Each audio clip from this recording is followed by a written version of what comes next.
예, 화면 공유를 좀 할게요. 이게 좀 화면 공유가 됐는지 모르겠네. 아, 됐구나. 이게 제가 틴켈러의 센터 처치를 한 장으로 한번 표현해 본 거거든요. 제 생각에 요것만 이해를 해서 이것만 설명할 수 있어도 센터 처치 책 읽었구나 하는 소리는 들을 수 있을 만큼 되지 않을까 싶기는 합니다. 김민철 목사님도 소리 켜주시고요. 처음에 보셔야 될 게 이 삼위일체 하나님이세요. 삼위일체 하나님이 모든 창조의 근원, 우리 모두의 존재 근원이 되시는 분이시니까, 그러니까 먼저 우리를 이해하기 위해서는 하나님이 어떤 분이신지를 이해해야 되는데, 이게 틴켈러의 세계관으로 표현되어질 수 있거든요. 먼저 하나님이 홀로 계신 게 아니라 삼위일체로 계셨기 때문에 하나님, 예수님, 성령님이 서로 상호 세 분이 상호 의존하고 계시며 서로 관계를 맺고 계신다고 표현을 합니다.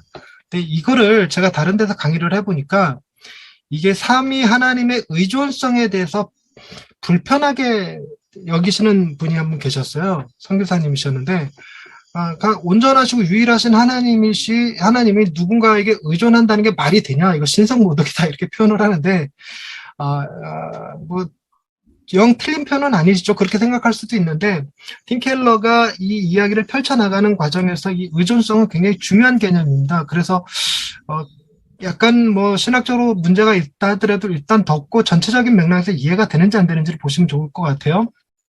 왜 의존성을 얘기했냐면, 하나님과 예수님과 성령님이 세 분이시면서 동일하게 한 분이시잖아요. 그래서 한 분이시기 위해서는 타자지향적 사랑의 관계 속에 계셔야 되는데, 이 타자지향적 사랑의 관계라는 말 자체가 삼위일체 한 분이 다른 두 분에게 의존하고 있는 관계를 표현하기도 하기 때문에 의존성이라는 말을 쓰는데요. 왜 이런 관계를 설명하냐면, 하나님과 예수님과 성령님이 사람을 창조를 하셨어요. 사람을 창조를 하셨는데, 창조하신 이유에 대해서 보통 다른 종교에서는 신들의 다툼에 의한 결과로, 전쟁에 의한 결과로 인간이 창조되기도 하잖아요. 뭐 싸워서 반을 쪼개더니 남자가 되고 여자가 되고 했다더라. 뭐 이렇게 지능을 던졌더니 뭐 땅이 되었고 뭐 그랬다더라. 뭐 이런 표현들.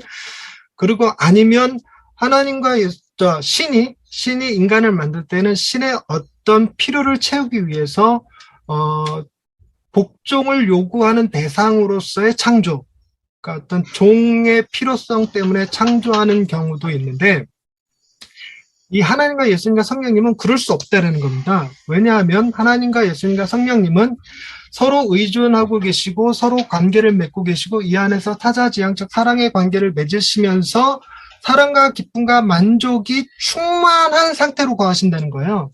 이 사랑과 기쁨과 만족이 충만한 상태, 이거를 우리가 다른 신학적 표현으로 완전하신 하나님이라고 얘기를 하는데, 완전하신 하나님은 능력에 있어서도 부족함이 없어야 되고, 그리고 또 하나가 정서에 있어서도 부족함이 없어야 되겠죠. 물론 필요에 있어서도 부족함이 없어야 되고, 그러니까 필요에 대해서도 부족함이 없고 정서에 대해서도 부족함이 없지. 뭔가 어떤 필요에 의해서 사람을 창조했다라고 말한다는 것은 어폐가 있는 거죠. 뿐만 아니라 우리가 하나님을 사랑의 하나님이라고 말하기 위해서, 신은 사랑이다, 하나님은 사랑이다라고 말하기 위해서는 하나님이 홀로 계시는 순간이 존재하면 안 되는 거죠. 그래서 사람을 만들기 전에 혼자 있는 존재가 어떻게 사랑이라고 하는 존재가 될 수 있겠습니까? 그러니까 사랑의 신을 얘기할 때 그 조건에 가장 부합한 존재가 삼위일체 하나님이라는 표현을 쓰는데, 이 삼위일체 하나님이 사랑으로 서로 간에 충만한 사랑의 관계를 나누시는 것을 틴켈러가 뭐라고 표현했냐면 사랑의 춤, 영어 버전에서 사랑의 트위스트로 되어 있던데, 사랑의 트위스트를 추고 계신다고 표현을 합니다. 그러니까 틴켈러를 비판하시는 분들이 어떻게 이 신을, 하나님을 사랑의 춤으로 표현할 수 있냐, 이거 너무 신성 모독적 발언 아니냐, 이렇게 표현하기도 하시던데, 어찌됐건 하나님은 그 안에서 최소한 그 표현이 신성 모독이든 뭐가 됐든 사랑에 대해서는 충만한 상태이신 거죠. 그래서 더 이상 어떤 사랑의 보충이 필요한 게 아니라 하나님과 예수님과 성령님이 그 넘치는 사랑과 기쁨, 기쁨과 만족을 펼치는 과정 속에서의 인간의 창조가 나왔다는 겁니다.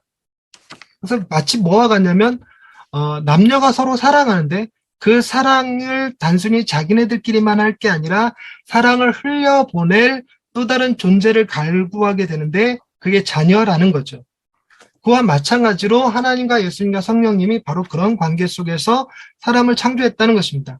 그러다 보니 잘 보세요.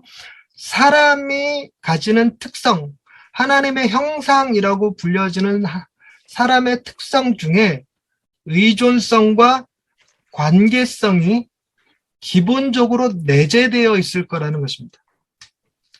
기본적으로 인간은 홀로 존재하지 않고 누군가와 관계를 맺어야 되고 반드시 누군가에 의존해야 되죠.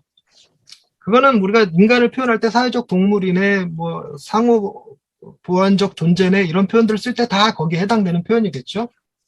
그런데 문제는 하나님이 사람을 창조하실 때 누구와의 관계, 누구에게 의존하도록 되어 있었냐면 하나님과 깊은 사귐의 관계, 하나님한테 전적인 의존을 하도록 되어 있었습니다. 전적인 의존.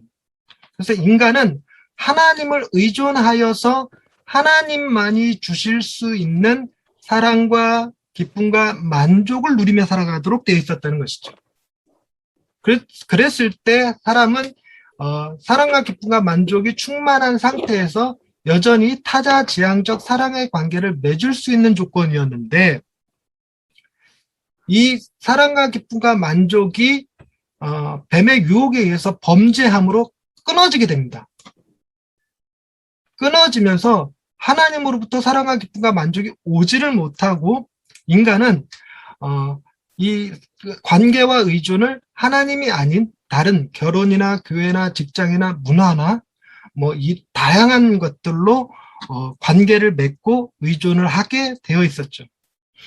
그러다 보니 이거를 팀켈러가 우상숭배라고 표현하는데 우상숭배의 정의가 하나님만이 주실 수 있는 사랑과 기쁨과 만족을 하나님 아닌 다른 것에서 얻으려고 하는 행위, 그거를 우상숭배라고 표현했습니다.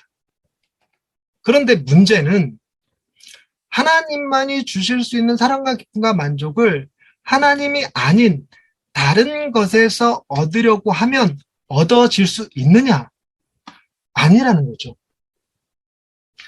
우리가 로맨틱한 사랑을 추구하면서 이 여자가, 이 남자가 나에게 진짜 완벽한 사랑을 줄 것이다. 완벽한 기쁨을 줄 것이다 라고 기대는 하지만 그 기대가 3개월이면 깨지잖아요. 길게 가면 3년 갈라나요? 그런데 그런 사랑하는 대상을 하나님으로부터 받을 수 있는 그 사랑과 기쁨과 만족의 추구자로 여기게 되면 상대방 역시 불편하고 부담스럽죠. 자기를 신의 반열에 올려놓은 거니까. 인간이 내가 관계를 맺고 의존하고 있는 그 어떤 것이 신의 반열에 올라가는 순간 그 신에게 복종이 아니고 억압, 종속될 수밖에 없는데 그러다 보니 그 만족을 누리면 상관이 없지만 좀처럼 만족을 못 누리다 보니까 이 안에서 채워지지 않는 갈증들이 다양한 문제들을 일으켰어요. 문제들을 일으키는 게 관계가 어떻게 되냐면 결혼을 통해서 억압적인 관계로, 폭력적인 관계로 되고 그 완벽하지 못한 상대방에 대한 불평과 불만이 끊임없이 나오게 되죠. 근데 만약 우리가 하나님에게 사랑과 기쁨과 만족이 충만한 상태였다면 결혼의 문제가 어떻게 적용이 될까? 즉 상대로부터 사랑과 기쁨과 만족을 받으려고 하는 것이 아니라 내 안에 넘쳐나는 하나님이 주시는 사랑과 기쁨과 만족을 흘려보내는 방식으로 관계를 맺겠죠. 그러다 보니 섬기고 헌신하고 돌보는 방식으로 관계를 맺게 될 것입니다. 그렇게 되면 그게 가장 아름다운 관계가 될 것이고 그것이 하나님의 나라를 이루는 방식이 될 거라는 것이죠. 그런데 어찌됐거나 죄로 인해서 이 관계가 끊어지다 보니 하나님으로부터 사랑의 기쁨과 만족이 오지 못한 사람들은 이 죄를 짓게 되는데, 이 죄를 팀켈러가 뭐라고 표현하냐면 자기 중심성이라고 얘기합니다. 이 자기 중심성이 굉장히 강해요. 인간은 이것을 벗어날 수가 없는 거죠. 그러다 보니까 모든 것을 자기에게 유리한 방식으로, 자기에게 도움이 되는 방식으로 관계를 맺고 의존하게 되어 있어요. 그러다 보니 자연스럽게 이렇게 도움을 주기보다 어떻게든 하나라도 더 뺏으려고 하는 관계가 형성되다 보니까 결혼도 틀어지고, 직장 속에서도 틀어지고, 문화 속에서도 틀어지고, 다양한 독소들이 발견되는 거죠. 심지어 교회에서도 마찬가지입니다. 제가 이 교회를 얘기할 때, 그 센터 처치 같이 공부하면서 이렇게 충격을 받았던 게, 정갑신 목사님이라고 CTCK 그 단체 이사장을 맡고 계시는 목사님이 이런 말씀을 하셨어요. 우리가 하나님으로부터 오는 사랑과 기쁨과 만족이 충만한 상태에서 사역을 감당하고 있느냐, 아니면 사역을 통해서 무엇인가 채워져야지만 비로소 만족할 수 있는 결핍된 상태로 목회를 하고 있는가? 라는 질문을 하셨거든요. 그게 저희한테 굉장히 큰 충격이었어요. 제가 바로 그랬거든요. 저는 교회가 조금 더 부흥하면 만족할 것 같고, 헌금이 좀 더 늘어나면 만족할 것 같고, 늘 그런 거잖아요. 한 가정만 더 왔으면, 이런 늘 부족한 느낌으로 결핍된 상태로 목회를 하다 보니, 교회도 그 안에서 독소가 발견되어지는 거죠. 그래서 이런 관계, 이런 우리의 모습을, 자기 중심성을 극복하기 위해서는 철저하게 예수 그리스도에 의한 복음이 필요했습니다. 예수 그리스도께서 나를 위하여 십자가에 달려 죽으신 그 십자가 사건이 내 자신을 들여다보는 것이 아니라 내 자신을 극복하고 이겨서 예수 중심, 그리스도 중심으로 살아가고자 하는 욕구를 갖게 한다는 거죠. 그게 자기 중심성을 이기는 방식, 즉 해결하는 방식인데, 이것은 마음의 작동원리, 마음의 우상 다룰 때 다시 한번 다루도록 하고요. 이 큰 그림을 보자면 센터 처치가 처음에 복음, 두 번째가 도시, 세 번째가 운동이거든요. 그래서 영어로 가스펠, 시티, 무브먼트라고 해서 이거 앞글자만 따서 GCM이라고 부르고, 이 GCM 세미나를 CTCK에서 하는 거거든요. 그 하는 내용이 이런 것을 봅니다. 첫 번째 가스펠, 우리가 어떻게 하나님 안에서 회복된 상태, 자기 중심성을 극복하고 사랑과 기쁨과 만족이 충만한 상태에서 우상 숭배를 극복하고 내가 다른 존재로부터 무엇인가를 얻으려는 것이 아니라 하나님이 주신 것을 흘려보내는 방식으로 살아갈 것인가, 그 방법이 무엇일까에 대해서 얘기하는 것이 복음 파트입니다. 그래서 1파트가 복음 파트고요. 그러면 두 번째 파트가 도시인데, 도시는 뭘 얘기하는 거냐면 도시와 문화와 상황화에 대한 이야기를 합니다. 도시와 문화와 상황화. 내가 살아가고 있는 사회가 있죠. 그것이 첫 번째 도시인데, 도시에 대한 이야기를 하면 많은 사람들이 그럼 시골에서 살아가는 우리들은 어떻게 해요? 저도 시골이거든요. 저 교회가 주변에 논밭이에요, 전부 다. 쫙 논밭입니다. 그런데 도시를 정의를 내릴 때 틴켈러가 걸어서 갈 수 있는 거리, 이웃이 있는 곳, 걸어서 갈 수 있는 이웃이 있고, 가게가 있고, 이렇게 각종 편의시설이 존재하는 곳을 도시라고 표현하고 있고, 현재 한국은 도시화율이 90%가 넘었다고 해요, 그 관점에서. 그러니까 도시는 점점 더 팽창하고 있고 점점 더 많이 확산되고 있습니다. 그래서 현재 우리가 도시가 아닐지라도, 산속에 들어가 있다 할지라도 도시는 점점 자신한테 다가오기 때문에 우리가 처한 삶은 도시적 삶이라는 겁니다. 뿐만 아니라 시골에서 살아도 현대에는 도시인들과 끊임없이 소통하고 살아요. 그래서 우리의 목회 현장이 전부 다 논밭이라 할지라도 성도들의 삶은 도시인의 삶을 살아가고 있습니다. 도시로 나가서 장을 보고 도시로 나가서 영화를 보고 하죠. 그래서 도시의 문화가 시골에도 그대로 들어와 있기 때문에 내가 있는 현장이 시골이라고 해서 도시 문화에서부터 자유로운 것은 아닙니다. 그렇기 때문에 우리가 살아가는 삶은 도시입니다. 그래서 도시를 어떻게 바라볼 것이냐, 그리고 도시의 특징이 무엇이냐, 그리고 이 도시 속에서 복음을 어떻게 전할 것이냐를 얘기하는 것이 도시 문화 상황화인데, 여기 이 도시 파트에서 참 어렵다고 느껴지는 게 뭐냐면, 팀켈러의 용어들이 입에 붙지도 않지만, 제가 팀켈러의 책을 읽고 어디 가서 강의를 하려고 그러면 팀켈러가 썼던 그 단어들이 입에 붙지를 않아서 표현이 안 되는 거예요. 그러니까 책을 읽어서 이해는 했는데 뭐라고 써 있었더라? 뭐 이렇게 되는 거죠. 전달이 안 되는 거예요. 전달이 안 되다 보니까 어떻게든 그 멘트들을 익히기 위해서 팀켈러의 책을 직접 썼어요. 읽기도 10번을 넘게 읽기도 했지만 센터처치 책 같은 경우는 뭐 몇 번 읽었는지 기억도 안 나요. 그리고 이걸 요약도 하고, 제가 여러분들한테 나눠드렸던 자료들, 그 복음의 한 장 요약, 도시의 한 장 요약 이런 식으로도 요약하고, 또 이렇게 팀켈러의 전체 책을 하나로 또 요약하고, 팀켈러의 다양한 자료들을 만들면서 팀켈러의 언어를 익히려고 많이 애썼어요.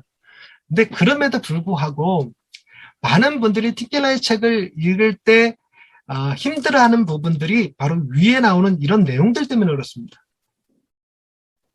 그러니까 이런 내용들을 우리가 평상시에 잘 안 써요. 그러니까 여러분들은 썼을 수도 있겠지만 일단 저와 제 주변에 있는 분들은 잘 안 쓰셨어요.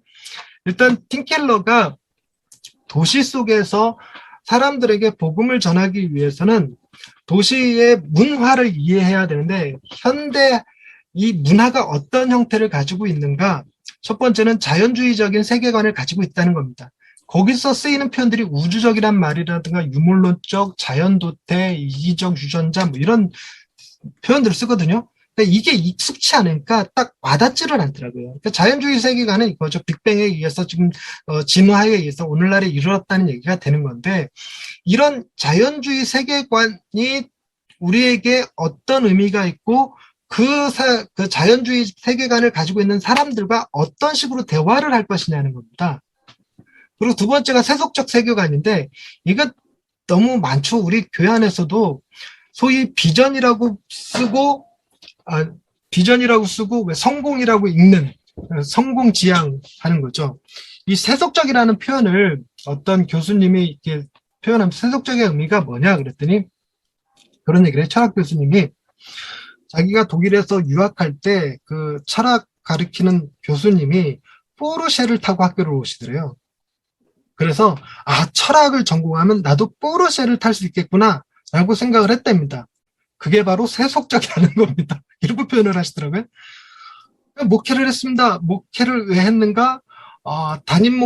내가 다니던 교회 목사님 보시니까 목사님이 좋은 차 타시더라. 목사님이 부자더라. 그래서 목사가 되기로 했습니다. 이게 세속적이라는 개념이겠죠. 그러니까 세속적인 개념이라는 것은 세상에서의 성공을 추구하는 것을 의미하는데, 그러다 보니 교회 안에서 하는 설교들이 자칫 자기 개발 수준의 강의 같은 이야기들을 자주 하게 된다는 거예요.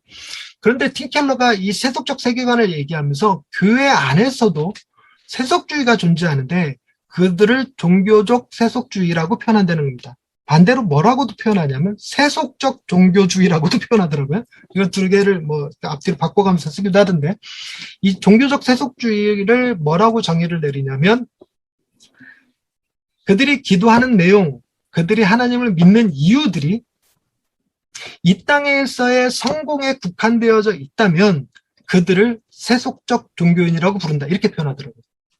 종교적 세속주의자라고 부른다. 이렇게 표현합니다. 근데 우리가 그게 굉장히 많이 찔리잖아요. 우리도 기도할 때 이 땅에서의 성공, 이 땅에서의 필요를 놓고 기도할 때가 너무 많아요. 그러다 보니 하나님의 나라와 그의 의를 구하는 기도, 혹은 하나님의 나라가 이 땅에 실현되는 일에 내 재정과 노력과 시간을 쓰지 않는 모든 것들을 종교적 세속주의라고 부른다는 것입니다. 그 중에 하나가 우리가 너무 흔한 게 기복주의거든요. 기복주의. 이 기복주의가 단순히 우리나라에만 있는 게 아니라 거의 모든 종교의 기반이 기복주의죠. 그러니까 우리가 신을 왜 믿을 것이냐? 신을 내 필요에 따라 믿는 거기 때문에 내 병을 고치고 내 사업이 잘 되게 하고 내 자녀가 성공하게 하기 위해서 신을 믿는 거라는 것은 전부 다 기복주의에 해당하는데, 예수님 당시에 당시 종교 지도자들은 사두개파 사람들이었어요. 대제사장을 비롯해서. 그리고 바리새파가 존재하긴 했는데 바리새파들은 제사에 직접적인 관여를 하지 않았습니다. 그들은 율법을 가르치는 일을 했죠. 근데 제사를 직접 관여하는 이 사두개파 사람들의 특징이 뭐냐면, 사두개파 사람들은 영도 없고 천사도 없고 부활도 없다라는 얘기를 해요. 영도 없고 천사도 없고 부활도 없다. 그럼 영도 없고 천사도 없고 부활도 없는데 뭐하러 하나님을 믿을 거며, 그들에게 무엇 근거로 하나님 앞에 제사를 드려야 된다, 예배 드려야 된다라고 말을 할 것입니까? 그러다 보니 자연스럽게 영도 없고 천사도 없고 구원도, 그러니까 부활도 없으니 그들의 예배 목적은 이 땅에서 잘 먹고 잘 사는 거였습니다. 그러다 보니 사두개파 사람들은 자연스럽게 헤롯 땅과 결탁하기가 쉬웠죠. 이 땅에서의 권력, 이 땅에서의 부귀영화를 추구했던 사람들이기 때문에 그렇죠. 그러니 그들이 사람들을 가르칠 때 너희가 어떻게 예물을 드리고 예배를 드리느냐에 따라서 하나님이 너희에게 복을 주시기도 하고 복을 주시지 않을 수도 있다, 이렇게 얘기하는 겁니다. 심지어는 그게 극단에 가서 어떻게 벌어졌냐면, 부모님께 드려서 효도가 될 것을 하나님께 드리면 고르반이라고 해서 그것은 율법에 해가 되지, 율법에 저촉이 되지 않는다라는 얘기를 해요. 그게 무엇을 의미하냐면, 내가 이 땅에서 복을 받아서 부자가 되고 싶은데 하나님께 마땅히 드릴 만한 재물이 없어. 근데 이 재물을 부모님한테 드리기도 부족하지만 율법을 고르반이라고 하는 제도를 만들어 버려갖고 이거를 제사 드리는데 사두개인들에게 주면 하나님이 그걸 받으시고 우리에게 복을 주실 것이다 라는 세뇌를 시켜서 만들어진 게 고르반이에요. 그러니까 그 정도로 기복주의가 심했죠, 애초당초. 그래서 이 세속적 세계관이 지금 우리가 살아가고 있는 문화 속에 아주 중요한 세계관으로 자리 잡고 있다는 겁니다. 또한 이 세속적 세계관은 그런 겁니다. 우리가 진리를 얘기할 때 진리가 있다, 없다, 모르겠다 이렇게 구분하거든요. 진리가 있다, 이 절대주의자. 없다, 상대주의자. 그러니까 상대주의자가 진리 자체가 없다는 게 아니라 절대 진리가 없다는 거예요. 절대 진리가. 진리는 상대적이다, 이런 표현이고. 그 다음에 모르겠다, 이게 이 단어가 생각이 안 난다. 아, 불가지론자. 불가지론자. 혹은 회의주의자라고 표현하죠. 그래서 진리는 있다, 절대주의, 없다, 상대주의, 모르겠다, 불가지론, 회의주의 이렇게 나눴는데 오늘날 현대는 세속주의예요. 세속주의다 보니까 진리는 내게 도움이 될 때만 있다. 이게 실용주의입니다. 그래서 여러분, 귀신이 있다고 믿으십니까? 없다고 믿으십니까? 아, 나 귀신 없다고 생각합니다. 이게 진리예요? 자기는 귀신이 있는 게 불편해? 그런데 뭐 할 땐 있어야 되냐면, 귀신은 뭐하나 뭐나 저런 인간 안 잡아가고 이럴 때는 귀신이 있어야 돼요. 그래서 필요에 따라서 귀신이 없을 수도 있고 있을 수도 있어요. 이게 실용주의입니다. 그래서 오늘날의 진리가 뭐냐 그랬을 때 그러잖아요. 치맥이 진리입니다, 이렇게 얘기하는 거. 치킨은 맥주지. 이게 진짜로 맞냐 틀리냐를 떠나서 내게 유익하냐 유익하지 않느냐에 따라서 진리일 수도 있고 아닐 수도 있는 것. 이게 실용주의입니다. 이 실용주의가 왜 나오냐면 세속적인 세계관 때문에 그런 거예요. 그리고 또 하나가 자본주의 세계관이죠. 내가 말 실수한 것 같아. 자본주의 세계관에서 절대주의, 상대주의, 실용주의가 나옵니다. 네, 그래서 실용주의가 자본주의 세계관을 긍정하는 진리들은 진리로 받아들이고 그리고 그 진리를 따라서 살아가죠. 그렇다면 자본주의 세계관에서 실용주의를 따른 진리를 한 글자로 뭐라 그런지 맞춰주세요. 김해찬, 오충만 전도사님 한번 맞춰보시겠어요? 자본주의 세계관에서 진리는 뭘까요? 한 글자. 돈입니다. 정답입니다. 정답이죠. 나 좋은 교회 다녀. 나 좋은 교회에서 사역해. 그래서 사례비가 얼만데. 사례비? 나 사례비 안 받고 하는데? 그게 뭐 좋은 교회야. 나 사례비 100만 원에 전액 장학금 받아. 따봉. 이게 자본주의 세계관에서의 진리입니다. 그 담임 목사를 청빙할 때도 마찬가지죠. 담임 목사님을 청빙을 했는데 교회 재정이 늘어나야지만 능력 있는 목사죠. 그래서 그 사람이 참 훌륭한 사람이야, 대단한 사람이야, 뭘로 증명할까요? 연봉으로 증명한다는 거죠. 게다가 저같이 강의하는 사람들도 마찬가지입니다. 여러분, 제가 좋은 강사일까요? 안 좋은 강사일까요? 자, 이 대답은 우리 장신대 후배들한테 들어요. 서울장신. 예찬아, 네 보기에 내가 좋은 강사냐, 안 좋은 강사냐? 제가 보기에 말인가요? 음. 좋은 강사이지 않을까요, 그래도? 당연하지. 내가 그 얘기 듣자고 후배한테 묻지, 딴 사람한테 그 얘기 안 나올 것 같으면 딴 사람한테 물었지. 그런데 저 예찬이가 어디 가서, 야, 전지현 목사님 진짜 훌륭한 강사님이야, 좋은 강사님이야. 그랬을 때 사람들이 뭐라고 그러면, 강사비가 얼만데? 이런다는 거야. 나 이번 세미나 기가 막힌 거 들어. 얼마짜리 듣는데? 4만 원, 그게 좋은 강의냐? 이런다는 거죠. 그러니까 이 자본주의 세계관에서 진리를, 척도를 뭘로 얘기하냐면 실용주의에 의해서 돈으로 작동한다는 거예요. 그러니까 돈이 최고의 가치가 되는 사회 속에서 우리가 어떻게 복음을 전할 것이냐 하는 거죠. 그 다음에 얘기하는 게 후기 근대화인데, 팀 켈러는 현대 사회를 포스트 모더니즘으로 많이 강의를 하세요. 많이 강의를 하시지만, 그러나 센터 처치에서 마지막에 실제로 얘기하기를 자기가 생각하기에 현재는 포스트 모더니즘이 아니라 근대 후기 근대화 시대라고 표현을 하십니다. 근데 후기 근대화라고 얘기하는 이유가 뭐냐면요. 여러분, 근대 이전을 뭐라고 그러죠? 중세 이전을 고대 이전을 원시 세계라고 그러죠. 원시, 고대, 중세, 근대, 현대 이렇게 나누는 거잖아요. 그런데 중세와 근대가 나눠지는 기준이 뭐냐면, 중세 시대까지는 모든 것의 기준이 신이었어요. 신의 뜻이 굉장히 중요했습니다. 그래서 신의 뜻을 독점하는 자가 권력을 가졌어요. 그래서 당시의 권력자는 종교 지도자들이 권력자였고, 종교 지도자들을 끼고 있는 왕이 그 절대 강자였죠. 그래서 왕들이 자기를 뭐라고 표현했냐면, 중국에선 천자, 하늘의 아들이라고 표현하고, 로마에선 자기가 곧 신이다라고 얘기하고 그러죠. 그래서 신이 중요하게 여겨졌던 시대를 중세시대라고 얘기합니다. 근데 그 중세시대가 이 경제자본이 어떻게 흘러갔냐면, 땅을 중심으로 봉건제도잖아요. 그러니까 땅을 가지고 거기서 나오는 소출 가지고 먹고 사는 거였기 때문에 땅을 가진 자가 곧 권력자였습니다. 그래서 영주라고 불리우는 사람들이죠. 그런 사람들이 힘을 가지고 있었고, 그런 사람들이 종교인들과 결탁했고, 그리고 그 사람들이 곧 권력자들이 됐던 건데, 문제는 근대화되면서 땅을 중심으로 하지 않는 신흥 세력들이 등장합니다. 땅을 중심으로 하지 않은 신흥 세력들은 공장을 가지고 있었어요. 공장을 가지고 돈이 많이 벌고 부자인데, 이들에게는 뭐가 없었냐면 종교와의 결탁이 없네. 그러니까 권력을 가질 수가 없어요.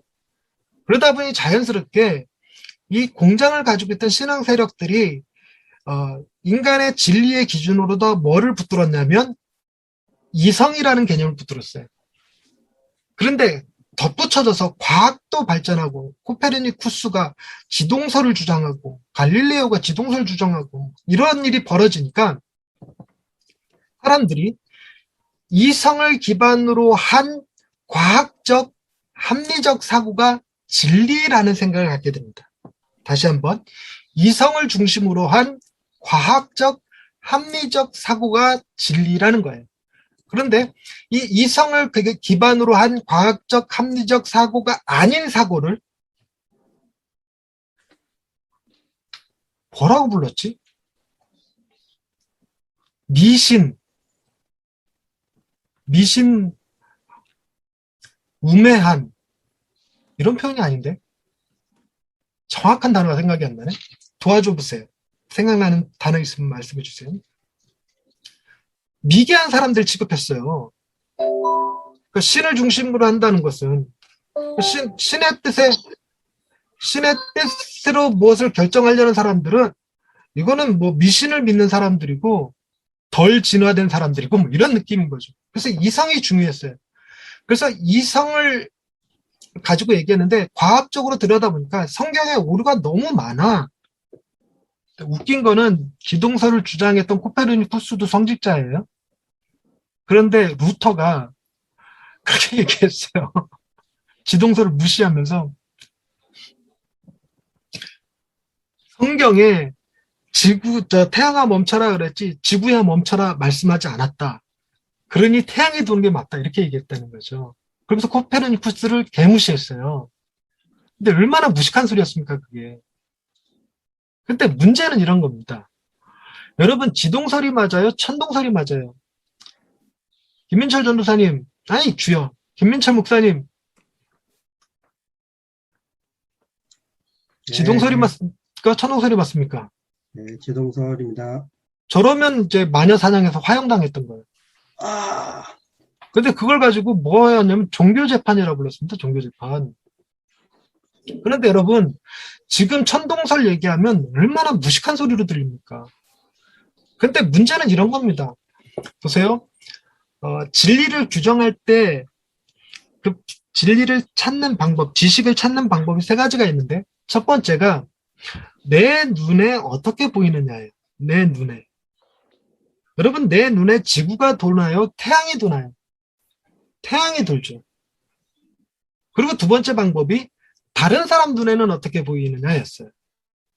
다른 사람들 눈에는 여전히 태양이 돌아. 그리고 세 번째 방식이 뭐냐면 그 과거 문서에는 뭐라고 기록되어 있느냐 그런 거였어요. 과거 문서에도 성경에 보니까 태양이 도는 걸로 돼 있어. 그래서 천동설이 불변의 진리였어요. 불변의 진리. 근데 이 불변의 진리가 어느 정도냐면 이거 부정하면 죽여버릴 정도로 마녀로 몰아서 죽여버릴 정도로 절대로 불변의 진리였는데 이게 깨졌잖아. 그러니 이게 깨져버렸으니 사람들이 신을 의존하기보다 과학에 의존하기가 더욱 쉽죠. 그런데 과학이 얘기하는 진리를 믿고 그 이성 중심의 사고를 하고 이런 삶을 살았는데 그래서 지동설을 따르고 만유인력의 법칙을 믿고 이런 방식이죠. 그랬는데 이 과학적이고 합리적인 이성이 어떤 문제를 일으켰냐면 제1차, 2차 세계대전의 기반이 됩니다. 그러니까 사람들이 빡쳤어. 과학이 잘 살갈 거라며. 사람이 합리적이 되면, 이성적이 되면 잘 살 거라며. 근데 뭐야, 서로 더 죽이잖아. 그래갖고 등장한 게 포스트 모더니즘이라는 겁니다. 그러니까 포스트 모더니즘은 이성이 얘기하는 것들을 과감하게 배격하는데 사람이 인지하는 능력은 이성만 있는 것이 아니라 경험도 있죠. 경험은 주로 감정적인 느낌이 수반될 때가 많습니다. 그러니 뭐죠? 머리로는 밥을 먹으라고 하는데 느낌으로는 먹기 싫어. 그럼 먹는 게 맞는 거야? 안 먹는 게 맞는 거야? 먹는 게. 그러니까 그대가 후기 근대화 사람이라고. 포스트 모더니즘은 느낌 따라갑니다. 그래서 그 팀켈러가 이제 답답함 때문에 그런 표현을 쓴 적이 있어요. 옛날에 내가 처음에 목회할 때 청년들한테 똑바로 살아! 그러면 옛날 청년들은 그랬대요. 목사님 죄송합니다. 제가 똑바로 살겠습니다 했는데 시간이 지나다 보니까 어느 순간 똑바로 살아! 그랬더니 청년들이 그러더래요. 똑바로 사는 게 뭔데요? 근데 오늘날에는 그러더래요. 똑바로 살아! 그랬더니 목사님의 삶의 방식을 우리한테 강요하지 마세요. 그러는 거예요. 그래서 포스트 모더니즘이 내세우는 네 가지 프레 슬로건, 네 가지 슬로건이 있는데 이건 아예 외우셔야 돼. 진행자도, 진리. 진리는 내가 느끼는 게 진리다. 맞나? 나중에 정확하게 표현해 보십시다. 행복, 너가 행복한 일을 해라. 남에게 해가 되지 않으면 모든 것은 자유롭게 행할 수 있다. 옳고 그름은 내 안에 있다. 하는 거거든요. 그러다 보니까 이 포스트 모더니즘 사회의 청년들, 젊은이들을 대할 때 우리가 이렇게 살아야 돼, 저렇게 살아야 돼 라고 말하는 것은 일종의 꼰대 취급받는 문제가 돼버렸어요. 그러니 포스트 모더니즘 애들에게 명제화되어 있는 진리를 어떻게 전할 거냐는 겁니다. 이때 후기 근대화가 되면서 등장한 게 종교 철학이라는 것도 등장을 하고요. 신존재 증명, 즉 무조건 신앙으로 성경에 써있으니까 믿어. 이게 진리야. 교황이 말씀하셨는데 어디다 토를 달아. 이렇게 얘기하던 시절이 끝나버리고 근대화가 되니까 신이 과연 있는 거냐 없는 거냐를 이성적으로 판단해보자. 그래서 신이 있다라고 하는 증명을 대봐. 그래서 그 신존재 증명이라는 것이 등장하고 신존재 증명이 아주 치열하게 다뤄졌던 때가 이때입니다. 후기 근대화 시대. 그래서 후기 근대화 시대에 천동설과 지동설이 서로 싸웠다면 포스트 모더니즘은 여러분 지금 현대에요. 우리 김민철 목사님은 지동설이 맞다고 표현하지만 김민철 목사님도 이 노래 애들한테 불러줄 거예요. 아침 해가 떴습니다. 자리에서 일어나서. 무슨 얘기냐면 지동설처럼 얘기해도 천동설처럼 얘기해도 상관없다고요. 충만아. 네, 눈은 하얀 거냐, 하늘에서 내리는 눈은 따뜻한 거냐, 차가운 거냐. 차가운 겁니다. 네가 그래서 후기 근대화 사람이야. 눈이 따뜻하다고 따뜻한 표현하면 느낌 틀린 거니? 같습니다. 네, 눈 따뜻하다고 느끼는 사람 있어요.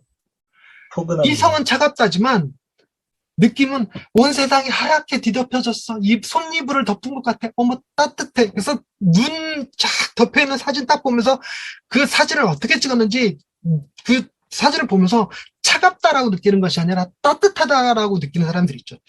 그러면 따뜻한 게 진리입니까? 차가운 게 진리입니까? 상관없다는 거예요. 상관없다는 거.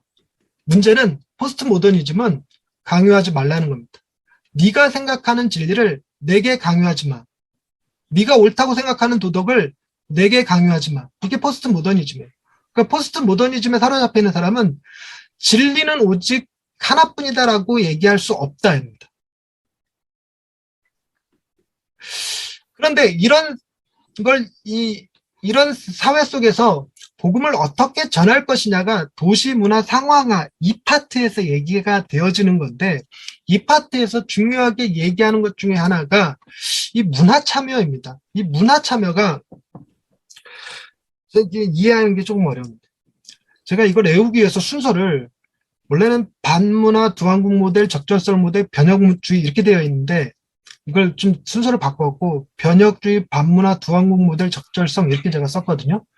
변방의 두적 이렇게 외우느라고. 변방의 두적. 변혁주의는 기독교 우파를 얘기해서 성시화시켜야 된다. 모든 사람이 종교를 믿도록 법을 제정해야 된다. 뭐 이렇게 얘기하는 게 변혁주의입니다. 반문화는 수도운동 같은 거예요. 그래서 세상 사람들과는 다른 우리만의 공동체 문화를 만들어서 세상 사람들이 보기에 좋은 문화를 만들자라는 게 반문화입니다. 그리고 두한국 모델은 하나님이 다스리는 나라와 세상이 다스리는 나라가 있다. 두한국이 있다라는 얘기거든요. 그래서 세상 사람들은 세상 사람들대로 살고 우리는 우리대로 살고 하자는 게 두한국 모델인데 제가 가지고 있는 철학이 신학이 두한국 모델이었던 것 같아요. 몰랐는데 이 글을 보니까 알겠더라고요. 저는요 안 믿는 사람들과 교제하는 게 너무 싫어요. 불편해요. 그래서 난 믿는 사람들끼리 어울리는 게 좋아. 그래서 저는 이 지역에 있으면서 안 믿는 사람들하고는 뭐 일체 교제를 안 하거든요. 근데 이 티켓을 만난 이후에 이제 비로소 이제 안 믿는 사람들과 탁구도 치고 오카리나도 불고 이렇게 노력하고 있어요. 실제로 노력하는데 되게 불편합니다. 싫어 그냥. 그래서 저는 친척들 만나도 교회 다니시는 친척들 만날 때 편하지 교회 안 다니시는 친척들 만나면 그렇게 좌불안석이야. 싫어. 이게 두한국 모델입니다. 이 적절성 모델은 세상과 적당히 타협하고 융화되어져 가는 것. 예를 들자면 문화교실을 여는 교회, 카페를 운영하는 교회 같은 거죠. 그리고 NGO 단체를 만들어서 활동하는 거. 이런 걸 적절성 모델이라고 그러는데, 이게 사람들이 착각하는 게 말 자체가 변혁주의, 뭐든지 주의자가 들어가는 건 안 좋아. 그죠? 반문화, 뭔가 반대하는 것 같은 거 안 좋아. 뭐 부왕국 모델, 이건 이미 실패한 모델이고 이거는 틀린 모델이야. 그리고 적절성, 말이 얼마나 예뻐. 적절성. 그러니까 이 적절성을 추구해야 되나 보다 이렇게 생각하는데요. 안 그래요. 팀켈러는 이 네 가지 문화 모델이 다 필요하고 다 네 가지 문화 모델의 강점들이 있는데 그 강점들을 적절히 활용해서 그 중간에 센터에 써서 센터에서 활동하자. 센터 처치 뭐 이런 거예요. 그런데 이런 문화를 이 도시 속에서 우리의 문화를 얘기할 때 보시면 여러분 자연주의 세계관을 우리가 이기기란 너무 힘들어요. 자연주의 세계관 가진 사람들한테 진화가 틀렸어 창조가 맞아 이거는 논리적으로 이성을 가지고 살아가는 이성 중심의 사람들에게 자연주의 세계관 너 틀렸어라고 얘기하는 게 굉장히 어려운 얘기입니다. 우리가 이 진화론 주장했던 사람이 누구였죠? 왜 이름이 생각이 안 나지? 다윈입니다. 다윈. 네? 다윈. 다윈을 거의 마귀 수준으로 쳐다보고 있으면 대화가 안 되잖아요, 대화가. 그런데 이런 사람들한테 진화가 맞냐, 창조가 맞냐 얘기하면서 끊임없이 싸울 수밖에 없는데 문제는 이런 거예요. 우리가 살아가는 삶의 6가지 필수 요소라는 게 있습니다. 필수 요소, 요거. 틴켈러가 얘기하는 삶의 필수 요소. 사람이 떡으로만 살 것이 아니오 이 6가지가 있어야 살 수 있느니라 하는 이 6가지.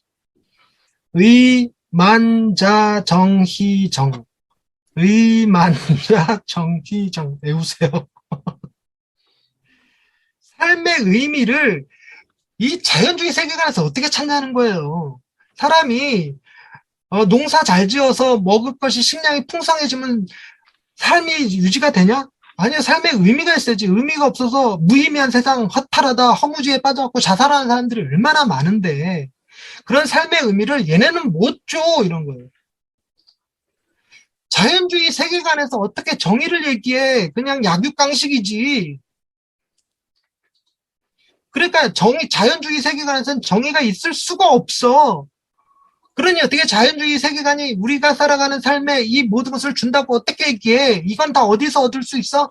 신이 존재하는 사회에서만 얻을 수 있어. 이런 얘기예요. 세속적 세계관에서 희망을 어떻게 얘기하냐고. 자본주의 세계관에서 돈 있는 놈만 살고 남들은 다 이생망이라고 그러는데 거기서 어떻게 희망을 얘기하냐고. 이런 거죠. 이런 것에서 얼마든지 얘기하는데 이걸 두고 뭐라고 표현하냐면 변증이라고 한다는 거예요. 변증. 틴켈러의 책이 어렵게 느껴지는 요소 중에 아주 큰 부분을 차지하는 게 변증이거든요. 우리는 변증을 배우지를 않아요. 저는 변증을 여태까지 살면서 한 번도 공교육에서 받아본 일이 없어요. 그런데 이제 물어보니까 총신대 목사님들은 신대원에서 변증법을 배우셨대, 변증을 배우셨대요. 전제주의적 변증, 반틀의 전제주의적 변증. 근데 재밌는 거는 한 학기 딱 수업이 있는데 이 시간에 대부분 다 좋은데요. 뭔 말인지 몰라서. 그래갖고 틴켈러 책 읽으면서 변증이 나오니까 이게 비몽사몽간이 돼버려요. 뭔 말인지 알아들을 수가 없어요. 근데 문제는 이런 거예요. 변증이 두 종류가 있거든요. 하나는 증거주의 변증이고 또 하나는 전제주의 변증입니다. 증거주의 변증과 전제주의 변증이 뭐냐면요. 증거주의 변증. 증거들이 되면 돼요. 증거들이 되면 되는 거. 그러니까 틴켈러가 이 증거주의적 변증으로 얘기하는 게 이런 거거든요. 그 미세조정, 우주 미세조정 같은 이야기 다 증거주의예요. 이 인간이 살아갈 수 있는 이 환경이 조성되기 위해서는 무수히 많은 것들이 오차 범위가 굉장히 지극히 낮은 상태에서 딱 맞아떨어져야지만 인간이 살 수 있어. 이거 어떻게 이게 우연이야? 이거는 그냥 신의 솜씨야. 이게 증거주의 변증이라고 해요. 이 증거주의 변증이면 이런 거죠. 너 그 사람 죽였잖아. 그러면서 그 사람이 지문이 묻어있는 칼 들이대는 거. 이게 증거주의 변증입니다. 그래서 이 팀켈러가 인용하는 증거주의적 변증법 중에 중요하게 자주 쓰는, 그분의 책에서 자주 나오는 게 C.S. 루이스가 이런 말을 해요. 태양이 있다라는 것을 증명하기 위해서 태양을 직접 쳐다봐야 됩니까? 아니죠. 태양이 있음으로써 비로소 비춰지는 사물들이 있잖아요. 사물들. 그 사물들을 바라보면 그 사물들을 볼 수 있게 한 태양이 있음을 아는 거잖아요. 이게 증거주의 변증이에요. 그런데 증거주의 변증은 누가 강점을 가지고 있냐? 누가 강하냐? 이 자연주의 세계관을 가진 사람들이 최고 강해요. 이 사람들은 이 진화론의 다양한 증거들을 다 가지고 있어요. 빅뱅을 설명해내고 빅뱅을 구현해내고 이러는데, 그런데 목사님들 중에 날 창조론 믿으시는 분들 계시거든요. 여러분들 중에서도 날 창조론 믿으시죠? 6일 창조론. 날 창조론 믿으시는 분들은 팀켈러를 되게 싫어하시는 분들이 계셔요. 팀켈러가 날 창조론을 믿지를 않거든. 팀켈러는 진화 창조론을, 창조 진화론을 믿어요. 창조 진화론. 여러분, 특이하게 첫째 날 뭐 만드시고 둘째 날 뭐 만드시고 하는 것들 있잖아요. 이런 거. 이런 순서가 진화의 순서를 그대로 따르고 있습니다. 근데 하나님이 3000년, 3500년 전 모세 시대에 하나님의 창조를 얘기해 주면서 진화를 얘기하면 알아듣겠어요. 그 당시에 사람들이. 그러니까 어떻게 얘기하냐면 첫째 날 뭐, 둘째 날 뭐, 셋째 날 뭐 이렇게 했을 수도 있다는 거죠. 그래서 티켈러가, 저도 여기서 참 힘들었는데, 창세기 1장을 시적 표현이라고 썼어요. 시적 표현. 그거 되게 싫어하더라고요, 목사님들 몇 분이. 우리는 근데 저희는 날 창조론은 하나의 주장이라고 얘기하고 거의 세대 창조론 비슷하게 느낌을 갖거든요. 한 세대, 두 세대, 세 세대. 심지어 어떤 경우는 그렇죠. 하루가 1000년 같고 1000년이 하루 같으니까 첫째 날 뭐 했던 게 1000년의 과정을 얘기하는 것일 수도 있다, 뭐 이런 것까지 다 포함해서. 지금 이 얘기했다고 시험 들라. 어찌됐건, 팀켈러의 주장은 이런 자연주의 세계관을 가진 사람들과 맞붙어서 싸우려고 하지 말고, 이 사람들이 가지고 있는 전제가 틀렸음을 이 6가지로 설명할 수 있답니다. 이게 전제주의죠. 니네들이 가진 전제로는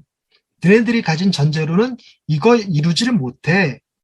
그러니 전제가 니들이 틀렸어! 라고 얘기하는 게 전제주의적 증명이에요.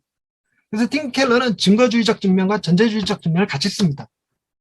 근데 우리가 말할 때 무슨 주의적 이런 말이 자꾸 등장하면 그때부터 머리가 아파지고 책이 안 읽어져요. 딱 그래서 팀켈러의 책이 뭔 말인지 모르겠어, 그냥. 그런 거예요. 그러고 난 다음에 마지막에 운동 파트를 얘기할 때 이런 표현 써요.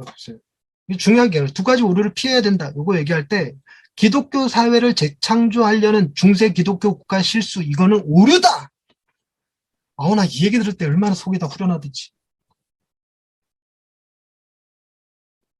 이게 왜 후련하다고 느꼈냐면 저는 성시호 운동에 되게 불만이 많아. 기독교 우파 이거 불만이 많거든요. 그러면서 시청 가서 예배 드려야 되고, 뭐, 시장 취임할 때 가서 기도해줘야만 되고, 뭐, 이런 거. 그 다음에, 사회에서 물러나 영적 영역에 머무는 거, 이거 수도운동이죠. 수도운동 이것도 잘못했다는 거예요. 이런 오류를 피하고, 뿐만 아니라, 통합적 사역을 해야 되는데, 통합적 사역이 먼저 사람들을 하나님께 연결하고, 사람들을 사람에게 연결하고, 사람들을 도시에 연결하고, 사람들을 문화에 연결하고, 이런 것들을 가능하게 만드는 접점들을 끊임없이 만들어내야 되는 게 교회 개척이다, 이거예요. 그래서 팀켈러가 이 교회 개척, 복음으로 사람들이 만들어진 사역자들을 통해서 이런 교회들이 많이 도시 안에 개척이 되어지면 비로소 티핑 포인트, 15%라고 얘기하기도 하고 7%라고 얘기하기도 하는데, 티핑 포인트가 뭐냐면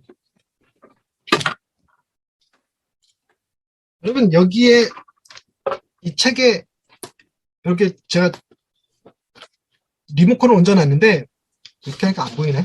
이렇게 해볼까?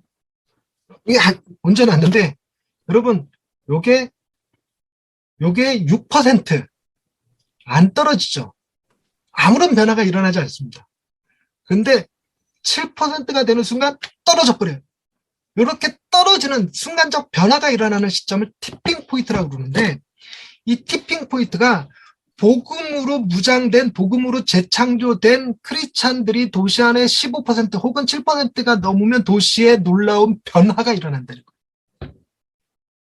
실제로 어느 도시건 이주민이 5%가 넘어가면요, 이주민을 위한 정책이 나온대요. 그런 거와 같다는 거죠.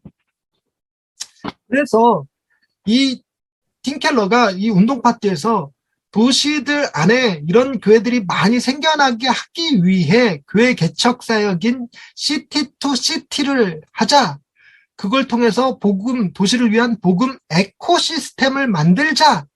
그게 첫 번째가 기도운동, 전도운동, 정의와 자비사역, 신앙과 일의 통합이에요.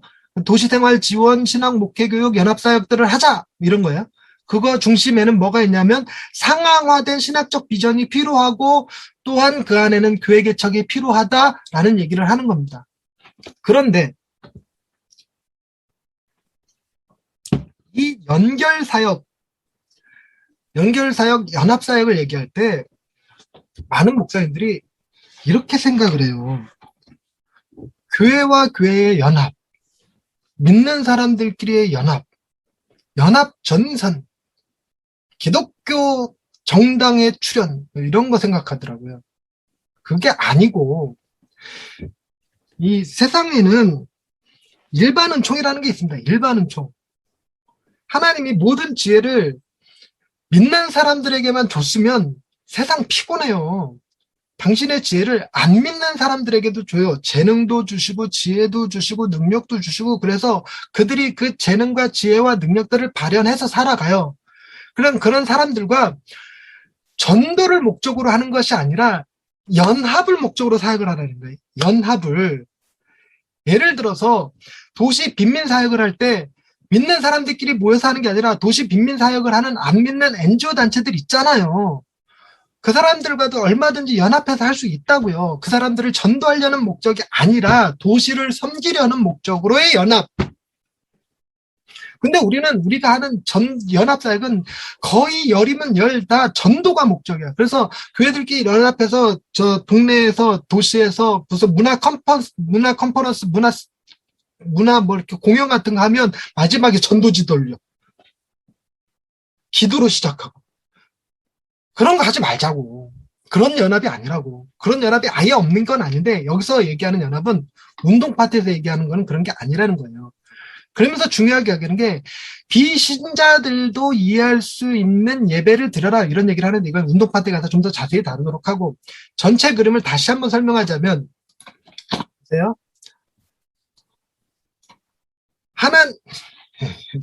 삼위일체 하나님이 그 안에서 넘쳐나는 사랑과 기쁨과 만족으로 그것이 우리 안에 부여된 방식으로 창조를 했는데 만약에 생각해 보십시다. 우리가 여전히 하나님의 사랑과 기쁨과 만족이 내 안에서 넘쳐나서 삶의 의미도 알고 충만한 만족 가운데 온전한 자유와 내가 누군지를 알고 희망을 가지고 정의로운 사회를 구현하면서 살아가고 있다고 한다면 우리는 뭐와 같이 될 수 있냐면 하나님이 주시는 사랑과 기쁨과 만족 이외에 플러스 알파가 필요하지 않은 사람이 돼요.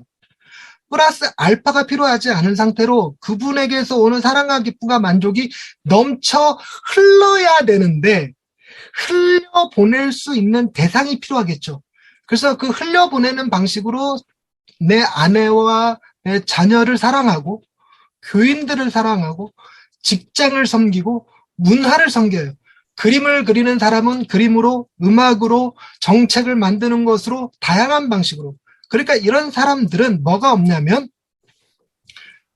결핍이 없는 상태에서 그 일을 행하기 때문에 온전히 하나님이 주시는 이 사랑과 기쁨과 만족을 흘려보내는 기쁨, 나도 내 안에 고여있는 것이 아니라 흘려보내는 방식으로 하니까 세상 사람들로부터의 대가를 원하지 않아요.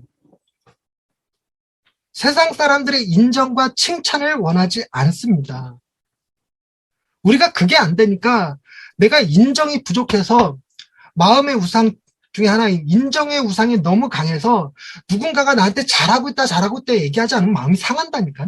제가 오늘 강의하는데 예찬이랑 충만이가 아주 대놓고 내가 반말을 하는데 내가 그 학교 다닐 때 이 세상에 존재하지 않았던 애들이라서 미안해. 나중에 밥 사줄게. 우리 동네 살잖아. 네. 그러니까 얘네들이 목사님 강의 그게 뭐예요? 장난하는 것도 아니고 이걸 우리들로 돈 4만 원씩이나 내고 들으라고 한 거예요? 이러면 제가요 오늘 밤 잠을 잘 수 있을까요? 없을까요? 못 자요. 막 그러면 김인철 목사님 생각하면서 욕할 거예요. 그러게 왜 이런 걸 해갖고 사람을 이망신당하게 만드냐고 이러면서. 근데 제가 만약에 하나님으로부터 충만한 인정을 받아요. 너는 내 사랑하는 아들이라 내 기뻐하는 자라 내가 너를 사랑하노라 내가 너를 지명하여 불렀느니 너는 내 것이라 내가 너를 보배롭고 존귀하게 여기노라 너는 왕같은 족속이여 거룩한 나라여 내 소유된 백성이다 이런 거에 확 쪄져 있어. 하나님이 나를 인정하신 게 너무 좋아서 세상 사람들의 인정이 하등 필요치 않아. 그러면 오늘 밤에 내가 자는 건 편안히 자겠지. 승질 부럭부럭 안 내고. 그죠? 근데 반대로도 작용해. 이게 사람들이 이게 부정적인 것만 있다고 생각하는데 그게 아니라 예찬이랑 충만이가 이 강의 딱 끝나고 저한테 카톡을 딱 보내면서 선배님 너무 멋져요. 선배님 같은 분이 우리 선배님이시라는 게 너무 기뻐요. 선배님 이건 40만 원 받으셔야 되는 거예요. 40만 원. 이 얘기하면 제가 오늘 밤 잘까요? 못 잘까요? 또 못 자. 설레갖고. 이것도 문제라는 거예요. 뭐가 없는 거냐면 내가 내 안에 인정의 욕구가 채워지지 않은 상태로 있기 때문에 이것이 채워지지 않아도 잠을 못 자고 채워져도 잠을 못 자. 평안이 없는 거예요. 평안이. 근데 하나님으로부터 오는 충만한 기쁨과 만족이 있는 상태라면 하등 이런 거 중요하지 않은 거예요. 세상이 뭐라고 하든. 그러니까 이런 사람들은 세상이 감당하지 못해요. 죽인다고 해도 겁도 안 먹어. 뭐 자른다고 해도 겁도 안 내. 자르려면 잘라. 내가 직장 다니는 게 돈 벌려고 직장 다니고 인정받으려고 직장 다니는 게 아니야. 먹고 살려고 직장 다니는 게 아니라 하나님이 내게 주신 달란트. 그 달란트를 가지고 세상을 하나님의 나라를 섬기기 위해서 도구로서 직장을 쓴 거지. 직장 니네가 나를 도구로 삼아서 내가 그 안에서 뭔가 먹고 살아야 되고 생계를 유지해야 되고 내가 명예를 찾아야 되고 내가 인정을 받아야 되고 내가 나를 증명하기 위해서 직장 다니는 게 아니야. 이런 사람은 어떻게 이깁니까? 그런 사회가 되어야 된다는 거예요. 그런 사회가. 그러니까 우리가 그런 사회가 되기 위해서는 하나님으로부터 오는 사랑과 기쁨과 만족을 누릴 수 있어야 되는데 이 깨진 관계를 예수 그리스도께서 십자가에 달려 죽으심으로 이 일을 이루셨다는 게 복음입니다. 이 일을 이루셨다는 게 복음이에요. 그래서 이 복음 파트에서 자세히 얘기하겠지만 조금만 얘기하자면 복음이란 무엇이냐? 권면이 아니라 소식입니다.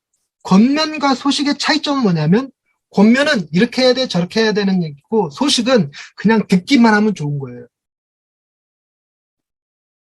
1,000만 원을 벌 수 있는 방법을 알려주는 것과 1,000만 원을 줄 거라는 소식을 듣는 것과의 차이죠. 그런데 보세요.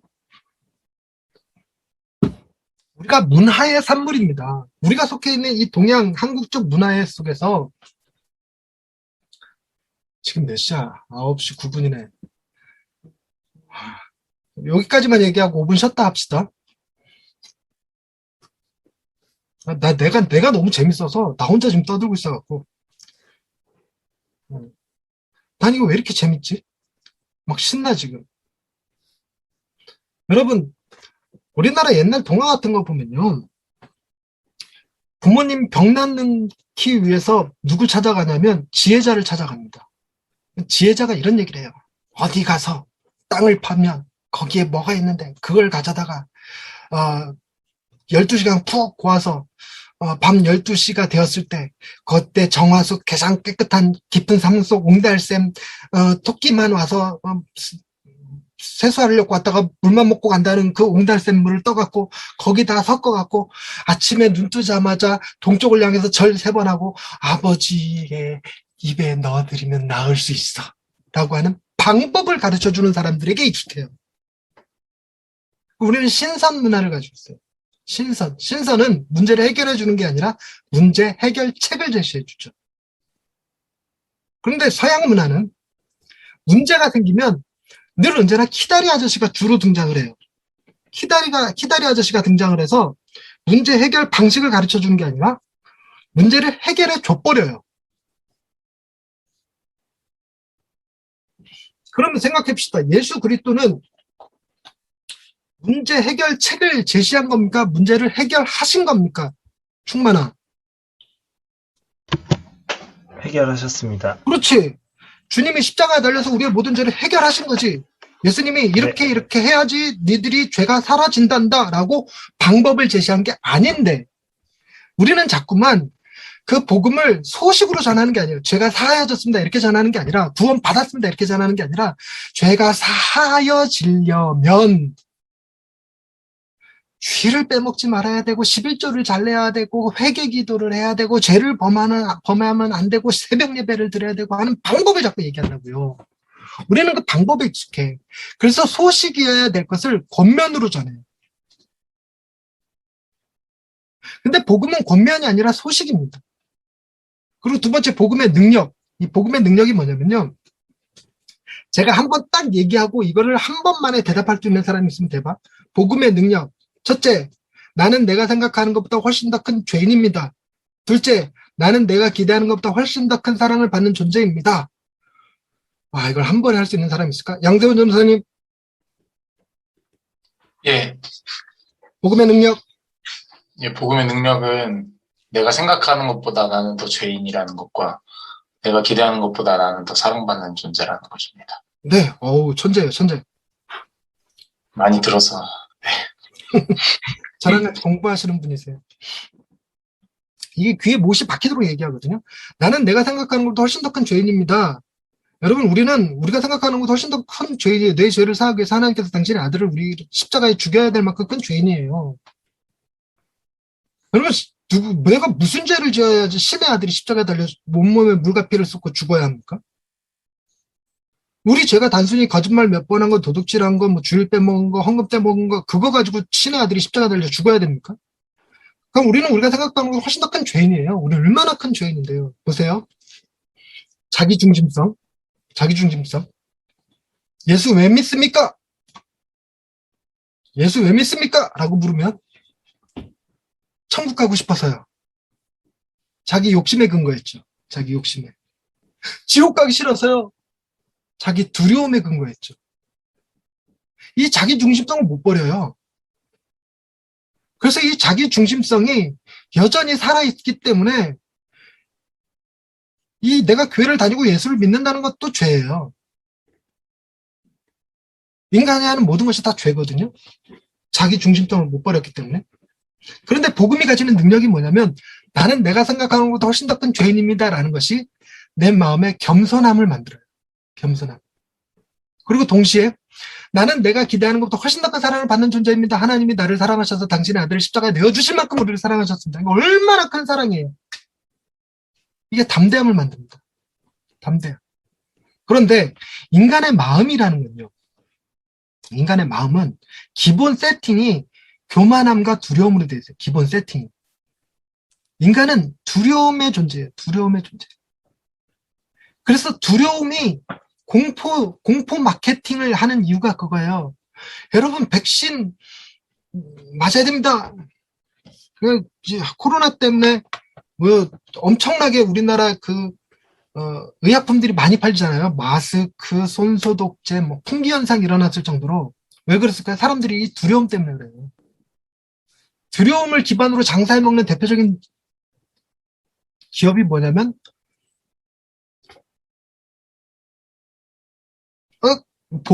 보험이라는 말이 갑자기 생각이 안 났어요. 보험. 죽을 수도 있어. 암에 걸릴 수도 있어. 집에 불 날 수 있다?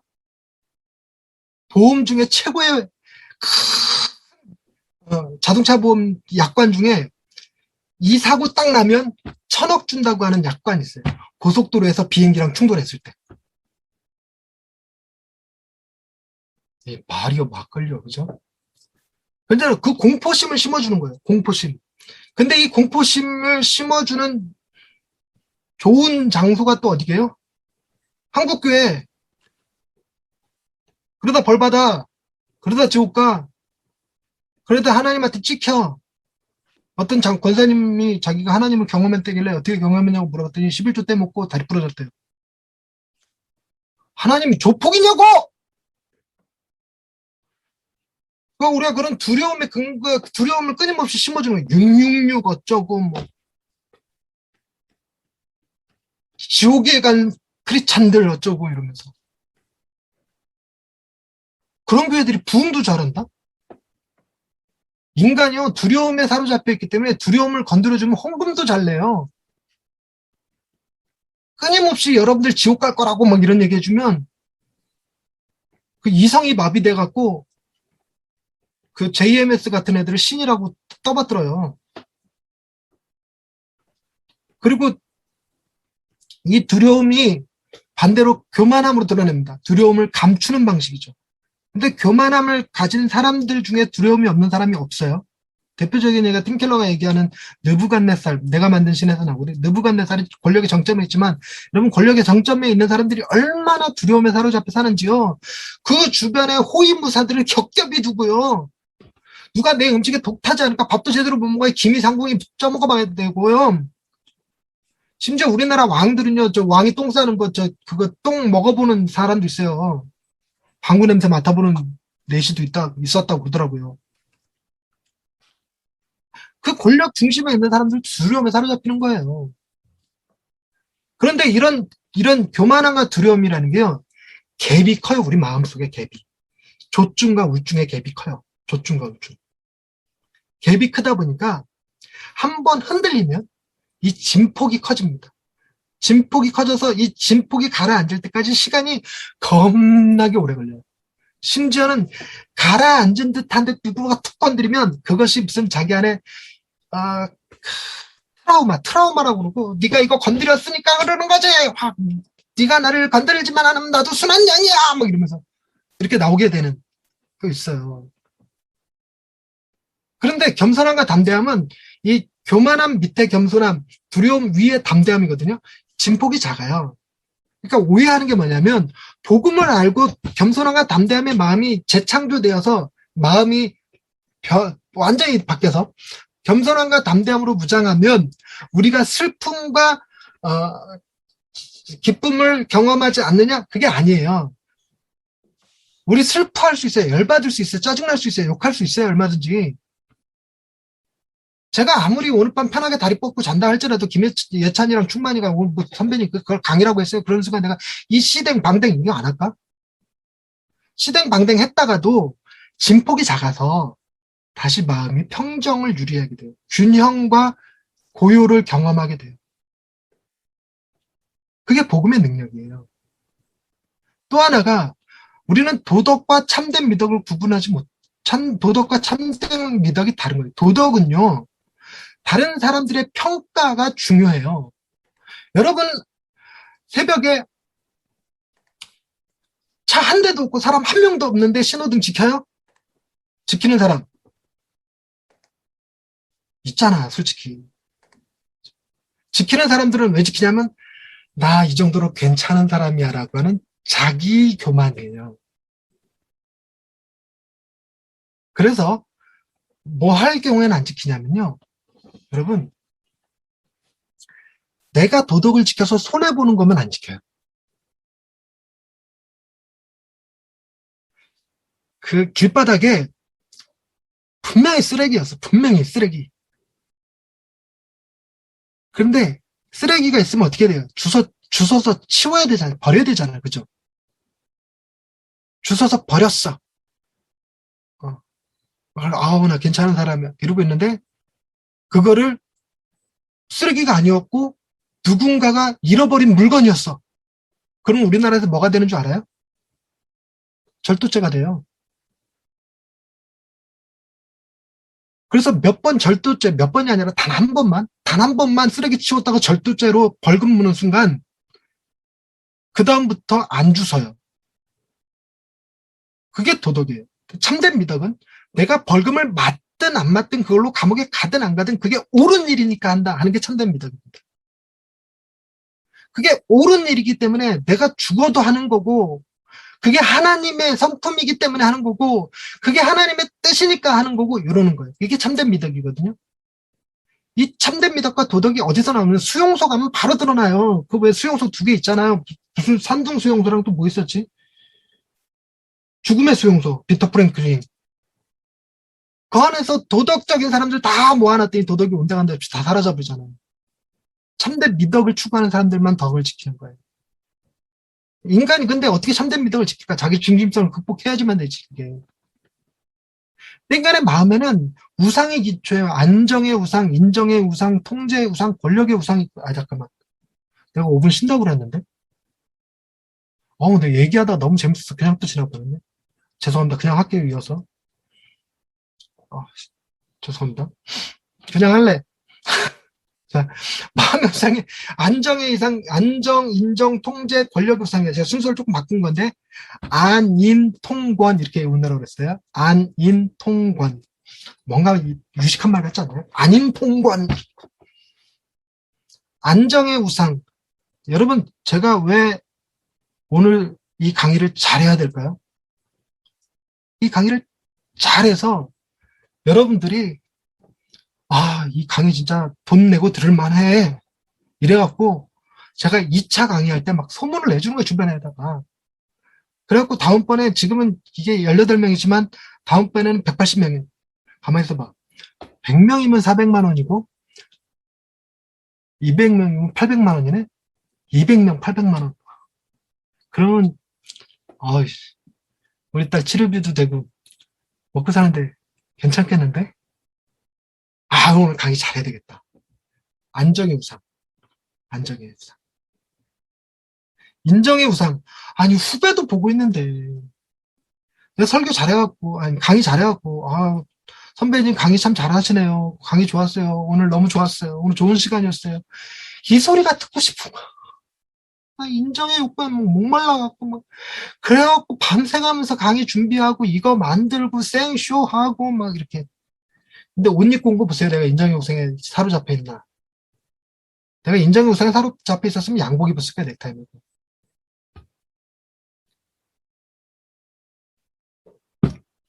이거 지금 생쇼 하는 거예요. 저 인정의 우상에 사로잡혀 있는 사람입니다. 그래서 오늘 강의 듣고 강의 좋았어요. 이런 얘기 안 하면 4만 원 먹튀합니다. 제가. 인정의 우상에 쩌들어 있어서 그래. 설교하고 나서 설교 잘했다 소리가 너무너무 듣고 싶어요. 애들한테 좋은 아빠 소리가 너무너무 듣고 싶고, 아내한테 좋은 남편이라는 소리가 듣고 싶고, 부모님한테 효자라는 소리가 듣고 싶고, 이게 인정의 욕구에 사로잡혀 있는 거예요. 통제의 우상. 제가 설교 잘해야 우리 교인들 내가 내 마음대로 좌로집합, 우로집합 하죠. 앉아, 일어서 시키고. 통제의 우상. 내 삶을 내가 통제하고 싶은 거예요. 내가 공부 열심히 하는 이유가 뭐냐면 좋은 대학 가서 좋은 직장 들어가서 잘 먹고 잘 살기 위해 내 인생 내가 통제하기 위해서입니다. 그런데 이런 사람들 삐끗해갖고 시험 보는 날 몸살이 나갖고 시험을 망치기라도 하면 인생 다 무너진 것 같이 이생망 한강다리 찾아가고 이렇게 되는 거죠. 권력의 우상도 마찬가지죠. 내가 어떤 힘을 갖길 원하죠. 이게 교회 안에 그대로 있어요. 우리가 목회하는데 이거 단 하나도 빠지지 않는 거 인정하셔야 돼요. 우리가 교회를 통해서 내 삶이 좀 안정되길 원하고 사람들로부터 인정받길 원하고 내 삶을 통제할 수 있길 원하고 내가 교인들 사이에서 권력을 누리길 원해요. 이게 우리의 마음의 우상이에요. 하나님으로부터 사랑과 기쁨과 만족이 완전히 채워졌으면 이거 필요 없는데 안 채워졌거든. 채우려고 하지도 않거든. 근데 이게 종교 안에도 있네? 우리 교리가 최고야. 내 사역, 내가 전도해갖고 예수 믿은 사람이 얼마나 많은데 내가 전도한 사람들 중에 지금 현재 목사님도 계셔. 그러니 천국의 안방자리는 내가 차지한 거지. 이게 사역의 은사, 성과, 이거의 우상이에요. 저 같은 사람은요, 강의하고 설교하고 이런 거 되게 좋아하거든요. 이게 제 은사라고 생각해서 그래요. 이거 말고 할 줄 아는 게 별로 없긴 해요, 사실. 그런데 제가 혓바닥에 암이 생겨갖고 더 이상 말을 못하는 지경에 이르면요, 인생 다 산 것처럼 무너져 버립니다. 이게 우상이라는 거예요. 이런 게 정말 많아요. 찬양 사역자들이요. 그 사람들, 신디, 집에 불 나면 제일 먼저 뭐부터 들고 나올 거냐니까 신디부터 들고 나오고 그래요. 이 신디를 끝까지 붙잡는 거예요. 내가 내 자녀를 포기해도 신디는 포기하지 못한다, 이렇게. 사역의 우상이, 은사가 사역의 우상이 된 거예요.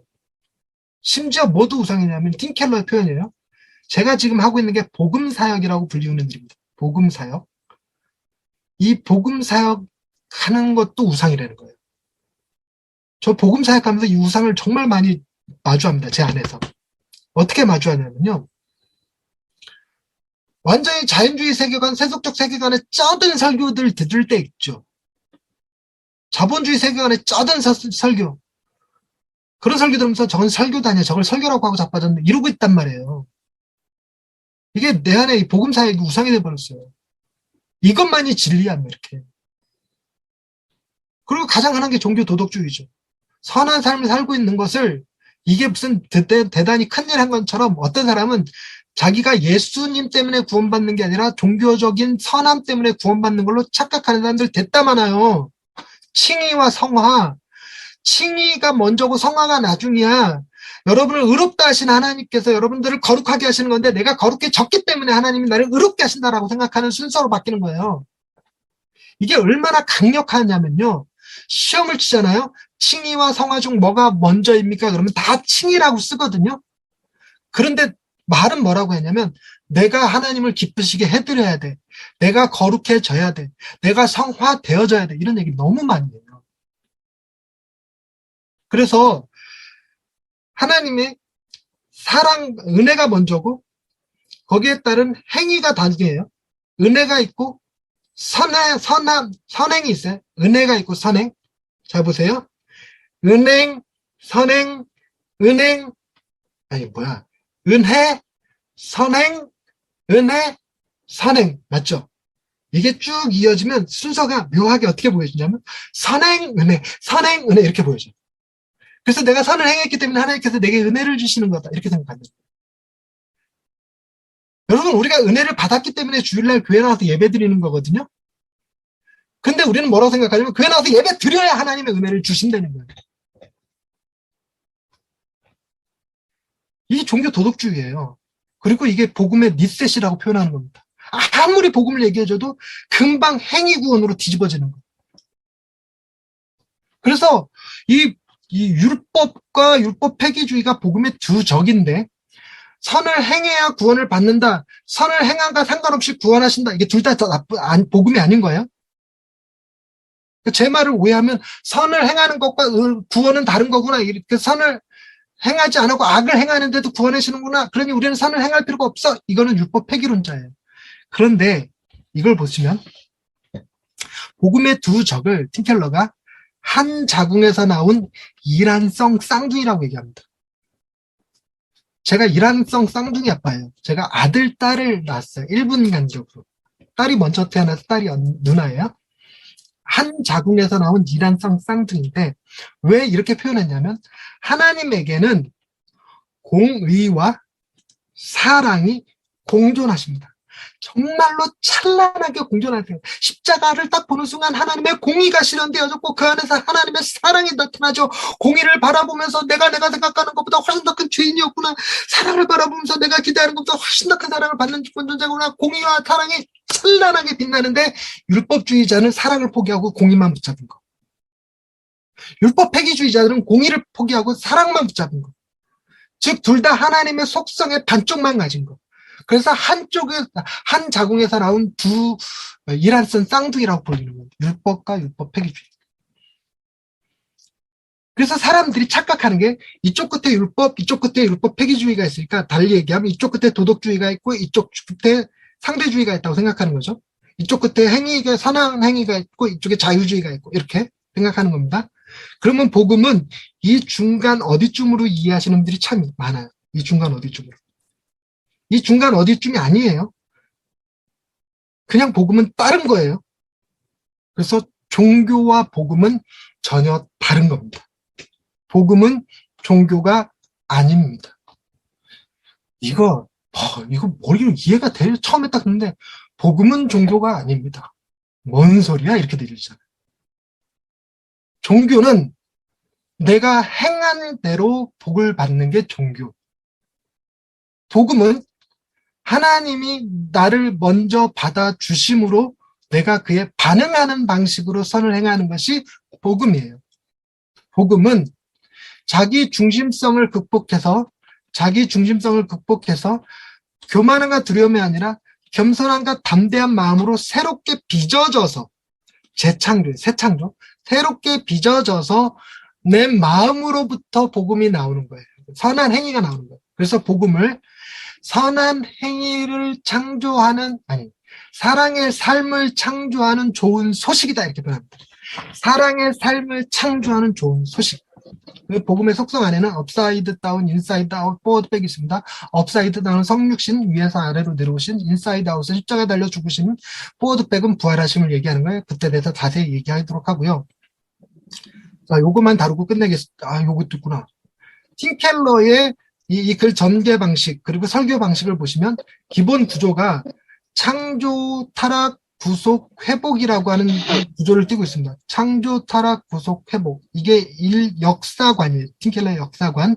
지금 우리는 창조, 타락, 구속, 회복 중에서 어떤 시기를 살아가고 있나요? 충만아?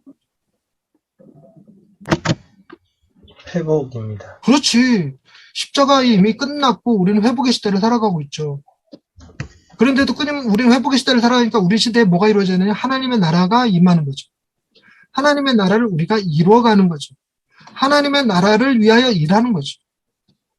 그런데 설교가 구속에 머물러 있거나 타락에 머물러 있거나 창조에 머물러 있는 설교가 너무 많다는 거예요. 우리가 본문 자체가 타락에 해당되는 본문이어도 그 타락 때문에 하나님의 심판 아래 놓여있던 우리가 예수 그리스도로 구속되어서 지금 회복되어졌다는 것까지 이야기가 가야지 설교라는 거죠. 그래서 팀 켈러의 설교는 로우, 하나님이 우리에게 명하신 법이 무엇이냐, 렉, 우리가 실패한 게 무엇이냐, 렉이 부족하다는 거예요. 우리가 하나님의 뜻을 이루기에 부족한 게 무엇이냐, 그것을 그리스도가 예수님께서 어떻게 이루셨는가. 그래서 우리는 예수 그리스도를 어떻게 받아들여야 되는가인데, 여기서 보시면 요거를 영어 쓰인 거 양세훈 전도사님 읽어주세요. 리셉션이라고 썼다는 거예요. 근데 리셉션을 우리나라에서 번역할 때 전부 다 이걸 적용이라고 해놨어요. 적용은요, 첫째 뭐 해야 됩니다. 둘째 뭐 해야 됩니다. 셋째 뭐 해야 됩니다. 이게 적용이에요.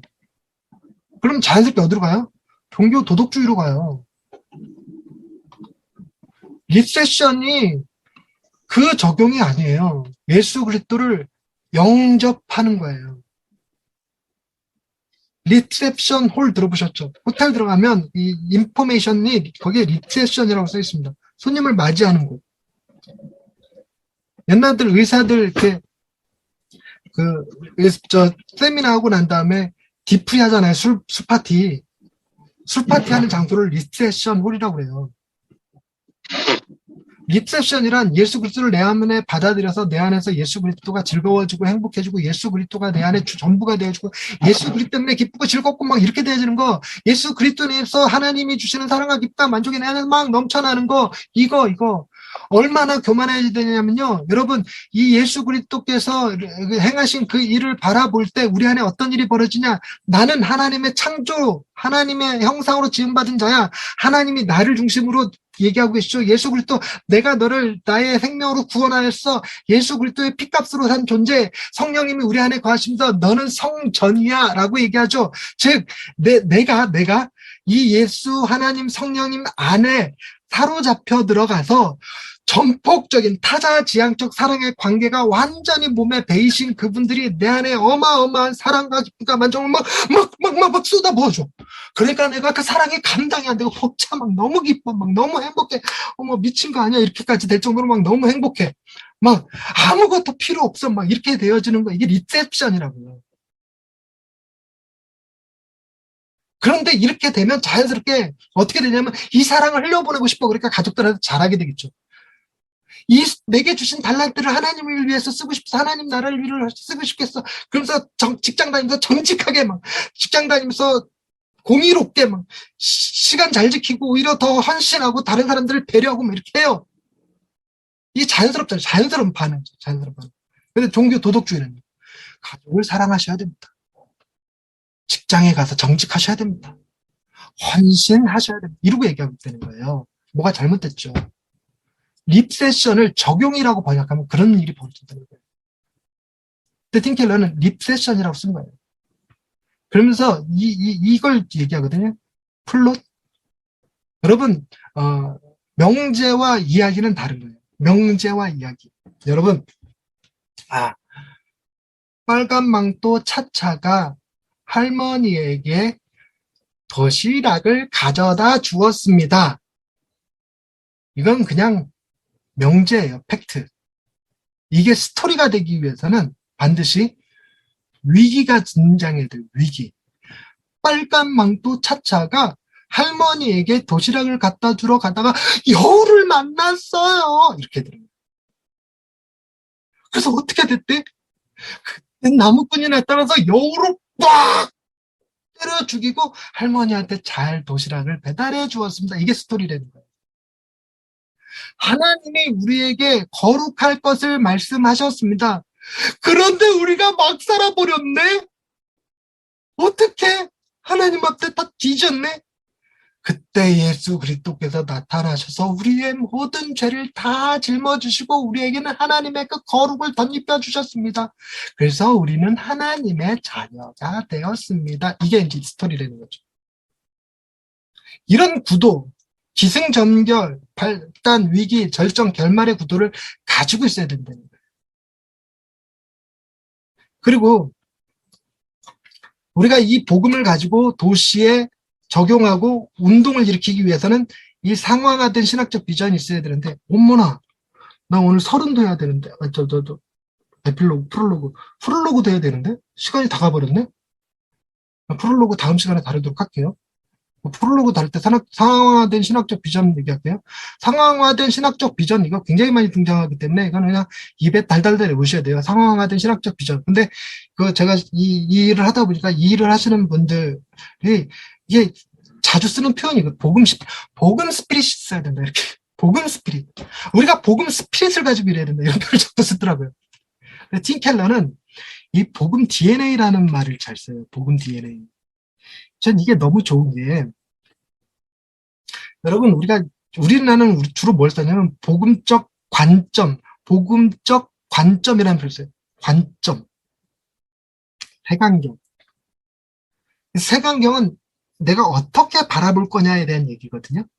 근데 틴켈러는 이거 갖고 안 된다는 거죠. 복음이 내 안에 DNA로 형성되어야 된다. DNA로. 그래서 어떤 상황이 딱 닥쳤을 때 복음 안경을 써서 그걸 어떻게 판단하고 이해할 거냐 이게 아니라 어떤 상황이 딱 닥쳤을 때 내 반응 자체가 뭐에서부터 나오냐면 내 세포 저 깊은 DNA에서부터 나오는 거예요. 그래서 내가 생각하는 게 그냥 복음이고 내가 행동하는 게 복음이에요. 그런데 이거는 각자의 성향과 기질과 처한 환경과 그 사람의 주변 문화에 따라서 발현되는 양식이 달라요. 그래서 어떤 사람은 이걸 가지고 정치운동 벌이고 어떤 사람은 이거 가지고 문화사역 벌이고 어떤 사람은 이거 가지고 강의하러 다니고 사역 집회하러 다니고 뭐 이런다는 거죠. 글을 쓰고 그림을 그리고 이렇게. 그런데 그런 사람들이 각자 다른 일을 해도 그 안에 뭐는 통일되어 있냐면 복음 DNA는 통일되어 있다는 거죠. 그게 바로 상황화된 신학적 비전을 얘기하는 겁니다. 근데 이걸 얘기하는 것이 센터처치라는 책이에요. 센터처치라는 책은 목회 기술을 위한 책이 아니라 이런 목회 원리의 기초인 복음 DNA를 얘기합니다. 그러니 복음 DNA를 충분히 이해하시고 난 다음에 그 다음에 도시 파트, 운동 파트를 들어가야 되는데 대부분 복음은 복음대로 이해하고 도시 파트 가서는 종교 도덕주의 하고 있어요. 운동 파트 가서 또 복음, 저 사역 은사, 뭐 교리 이런 거 하고 있어요. 환장하겠더라고. 그러니 이게 맥락이 이어지기를 하나. 그러니 매번 만날 때마다 복음을 얘기하고 또 만나면 또 복음 얘기하고 만나면 또 복음 얘기해서 복음이 리셋되는 것을 막아야 돼. 복음이 리셋되지 않도록. 이것이 우리가 센터처치 책을 끝까지 읽어나갈 때, 복음 파트에서 내 안에 복음 DNA가 형성되면 요 도시 파트, 그리고 운동 파트를 이야기할 때 그냥 이해가 돼요. 왜냐하면 나도 그렇게 생각했기 때문에 그런 거죠. 근데 다소 학문적인 이야기들이 등장을 하기 때문에 도시의 정의라든가 뭐 가장 통계치 수치 이런 것들이 등장하고 무슨 주의 무슨 적 무슨 세계관 뭐 이런 단어들 나오고 뭐 이런 데를 나오니까 조금 어렵게 느껴지긴 해요. 이런 단어들 변혁주의 반문화 두한국 적절성 이런 단어 나오니까 어렵게 느껴지는 것은 맞는데 전체적인 맥락은 그렇다라는 것을 이해하시면 되겠습니다. 자, 여기까지 하도록 하겠습니다. 수고하셨습니다. 자, 다들 마이크 키시고 질문 받고 소감 듣고 네. 자, 들으시면서 여러분들 혹시 궁금하거나 아니면 좀 이해가 되지 않거나 또 나름대로 호기심이 생겼던 부분들이 있다면 좀 이 시간 또 질문해 주시면 또 감사하겠습니다. 네.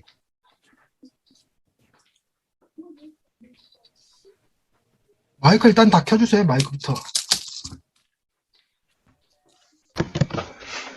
이런 거 시키면 또 잘 안 하죠. 우리나라 사람들이.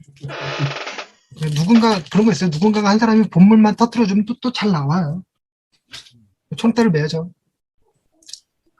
제가 궁금한 거 유은 씨 네.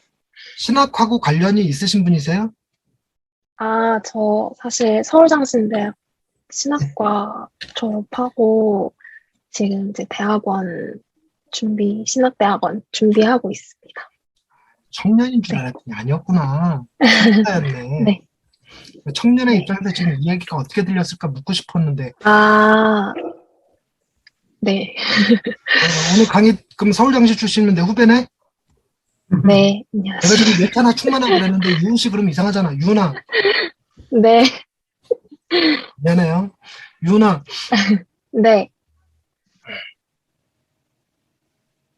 복음에 대한 오늘 강의 들으니까 무슨 생각이 들었어? 저는, 사실 이 센터처치란 책을 학교 수업 때 한번 이제 교수님이 하셨었는데, 그때 상황화라는 그런 의미에 대해서, 들었을 때, 이제 그 복음이라는 것들이 먼저 기초가 된다라는 것에 대한 그 의미를 먼저 설명해 주시지 않고 상황화를 설명해 주셔서, 제가 사실 이제 지금은 사역을 안 하고 있는데, 제가 찬양 사역을 했었거든요. 그래서 그 찬양 사역을 하면서 이 상황화에 대해서 뭔가 접목을 시킨다고 생각을 했을 때 좀 되게 부딪히는 것들이 많았거든요. 그런 것들이 되게 종교적인 그런 부분들이 되게 많았고, 근데 그런 부분들을 일단은 먼저 말씀해 주셨던 게 복음을 먼저 뭔가 알아야 된다라는 것들을 좀 오늘 느낀 것 같아서 되게 뭔가 기본적인, 기초적인 그런 것들을 좀 알 수 있었던 시간이 아니었나 싶고, 지금까지 그런 것들을 뭔가 접목하려고 했을 때 내 모습을 좀 돌아봤을 때 되게 종교적인 그런 모습들이 굉장히 많았던 것 같다라는 생각이 들었고, 그런 생각으로 뭔가 바라보니 계속 부딪히는 그런 것들에 되게 회의감도 많이 들었고, 이게 맞나라는 그런 생각들을 많이 했었던 것 같아요. 그리고 제가 다니는 교회가 굉장히 좀 오래된 교회여서 사실 그런 것들을 더 뭔가 접목하거나 그런 것들에 대한 부딪힘들이 되게 많았어서 어떻게 내가 앞으로 뭔가 사역을 할 때 이런 것들을 해야 할까에 대한 고민이 되게 많았고, 제 삶에 대한 그런 고민도 굉장히 많았는데, 그런 것들을 사실 배우러 와서 좀, 네, 배우러 왔습니다. 그래서 그런 것들을 느꼈습니다. 고마워, 고마워. 그러니까 네, 유은 씨가 스타트 해줬으니까 다른 분들 용기 내서 이제 질문 해주시고 소감도 좀 얘기해 주시고 하시죠. 네, 제가 질문하겠습니다. 네, 네, 서울정신 신대원 2학년이고, 예, 양광모라고 합니다. 네, 반갑습니다. 예, 강의 잘 들었고요. 그 궁금한 거는 너무 기초적인 얘기일 수도 있는데, 그 복음에 대한 이해에서, 그러면 내가 할 거는 없습니다. 그러니까 이미 예수님이 다 해놓으신 거에 대해서 그러면은 우리가 해야 될 일은 뭔지, 내가 할 게 있나 없나, 그게 궁금했습니다. 네, 그런 질문 많이 받는데요. 팀 켈러가 복음을 얘기할 때 예로 든 사건이 그 로마와 이집트 간의 전쟁 이야기거든요. 그 옥타비아누스가 이집트 여왕이랑 짬짬이 먹은 그 사람 이름 생각이 안 나는데 그 사람이랑 바다에서 한번 붙죠. 그 워털로 전투가 아니고 뭐라고 그랬더라. 악티움 해전에서 붙어요. 그러면서 이긴 다음에 그 승전보를 알리죠. 승전보를 알릴 때 그 병사가 막 로마에 뛰어가서 복음입니다 이랬거든요. 복음입니다. 복음이 그 헬라어로 뭐죠? 유한겔리온. 유한겔리온 이러고 외쳤단 말이에요. 그러니까 사람들이 뭐라고 했냐면 옥타비아누스가 이겼구나 하는 소식을 들었어요. 소식을 들었는데 전쟁을 위해서 자기가 뭘 한 건 아니지만 들었으니까 어떤 반응들이 나타나냐면 더 이상 낫과 쟁기를 녹여서 칼과 창을 만든 일은 일단 멈추겠죠. 그리고 이미 칼과 창은 다시 녹여서 낫과 쟁기를 만들겠죠. 소식을 들었을 뿐인데. 그리고 옥타비아누스를 반대하던 자들을 옥타비아누스가 3년 뒤에 돌아오는데 그 악티움 해전 끝나고 나서 3년 뒤에 돌아와요. 3년 동안 돌아올 때까지 그 왕의 오실 길을 예비한다고 옥타비아누스의 정적들을 다 잡아다 죽여버렸어요. 그리고 도시를 다시 재정비했습니다. 왕의 오실 길을 예비했죠. 축제를 준비했어요. 왕이 오신다 그러니까 거기에 걸맞는 행진에 가면 퍼레이드 이런 것들을 준비하죠. 네. 우리가 예수 그리스도께서 나를 구원하셨다는 소식을 딱 듣는 순간 우리도 동일한 반응들이 나올 거라는 거예요. 그러니까 더 이상 내 죄로 인해서 얽매여져 있던 정죄감으로부터 해방되어지고 내가 세상에 뭔가 나를 증명하려고 끊임없이 수고했어요. 내가 일을 통해서 나를 증명하려 했었는데 그런 걸 더 이상 애쓰지 않아도 되고 그리고 하나님께서 이 땅에 이루실 일들을 기대함으로 이 생망이 아니라는 생각을 접고 뭔가 나도 변화를 경험하는 거죠. 변화. 이제는 그걸 듣는 순간에 찬양이 하고 싶고 막 예배가 드리고 싶고 막 그런 것들이 생겨나는 거죠. 이런 거. 무엇을 하려고 하는 게 아니라 자연스럽게 내 안에서 나타나는 반응들이 있다는 거예요. 그게 이제 소식이 가져오는 효과라는 거죠. 그래서 내가 나를 변화시키는 것이 아니라 그 소식이 나를 변화시키는 거죠. 네, 이해가 되셨는지 모르겠습니다. 네, 감사합니다. 네. 또 다른 분? 안녕하세요. 목사님 질문해도 될까요? 네, 해주세요. 네, 안녕하세요. 저는 서울정신대학교 저도 임주영 전도사입니다. 네, 반갑습니다. 네, 제가 질문하고 싶은 거는 이제 예를 들면은 이제 히스기야 같은 내용이 있다면은 히스기야가 이제 아수르가 쳐들었을 때 기도를 통해서 이제 극복한다는 내용이 있잖아요. 열왕기하 19장입니다. 설교 준비 때문에 네네. 이거를 복음적으로 설명을 할 때 이제 신약을 연결해서 하면은 예수 그리스도에게서 풀렸고 그 가운데 우리가 기도를 하러 나가 이런 느낌으로 얘기를 할 것 같은데 이게 어떻게 보면은 또 행함을 중시하는 관점이 될 수 있는 거잖아요. 그러니까 이런 걸 또 어떻게 풀어야 될지가 저한테 좀 고민이 되더라고요. 그러니까 이제 신약으로 와서는 풀 수 있겠지만 이거를 복음의 구약의 그 딱 상황으로 봤을 때는 어떻게 봐야 될지 네. 그 부분이 좀 고민이 됩니다. 네. 이게 이 사역을 하다 보면요. 이게 센터 처치가 입문이고 그 정점에 설교가 있어요. 설교. 그래서 설교만 가지고 또 몇 달을 같이 공부를 해요. 이런 공부하는 공동체들이 주변에 많이 있습니다. 이런 걸 하다 보면 본문에서 부딪히는 게 정말 많아요. 그래서 그런 문제 갖고 논쟁 무지하게 합니다. 기본적으로 기도라는 것만 놓고 봐도 그래요. 기도를 해야 된다. 기도를 하면 된다. 이런 게 굉장히 율법적으로 들리기도 하거든요. 근데 기도라는 건요. 내가 하나님 앞에 죄가 있으면 기도할 수 있어요, 없어요? 없는 거죠. 기도는 틴켈러가 뭘로 풀었냐면 하나님과의 굉장한 친밀감이라고 표현했어요. 그러니까 내가 하나님 앞에 나아가는 데 있어서 예수 그리스도로 죄 용서 받았다라는 담대함이 없으면 하나님 보좌 앞에 나가서 기도 못하는 거죠. 그리고 기도가 어떤 효과를 가지고 있냐면 히스기야의 사건은 그 직접적인 적용은 아니겠지만 우리가 기도를 통해서 하나님의 성품에 대한 느낌을 제대로 가져요. 복음화되어 있는 상태에서 내가 기도할 때는 왜 기도하냐면 불안감 때문에 그래요. 그러니까 이 상황이 내가 생각하는 대로 원하는 대로 통제가 되어지지 않고 안 좋은 일이 생길 것 같은 거죠. 예를 들자면 전쟁이 쳐들어왔는데 죽을 것 같아. 그런데 죽음에 대한 두려움도 있고 내 삶의 통제권에 대한 두려움도 있는데 기도로 나아가면 그래 죽고 사는 문제 하나님이 해결하시고 하나님이 이 내 모든 삶의 통제권을 하나님이 가지고 계시지라는 믿음을 갖게 되는 거죠. 기도가 내 중심에서 하나님 중심의 시각과 관점을 갖게 되는 거죠.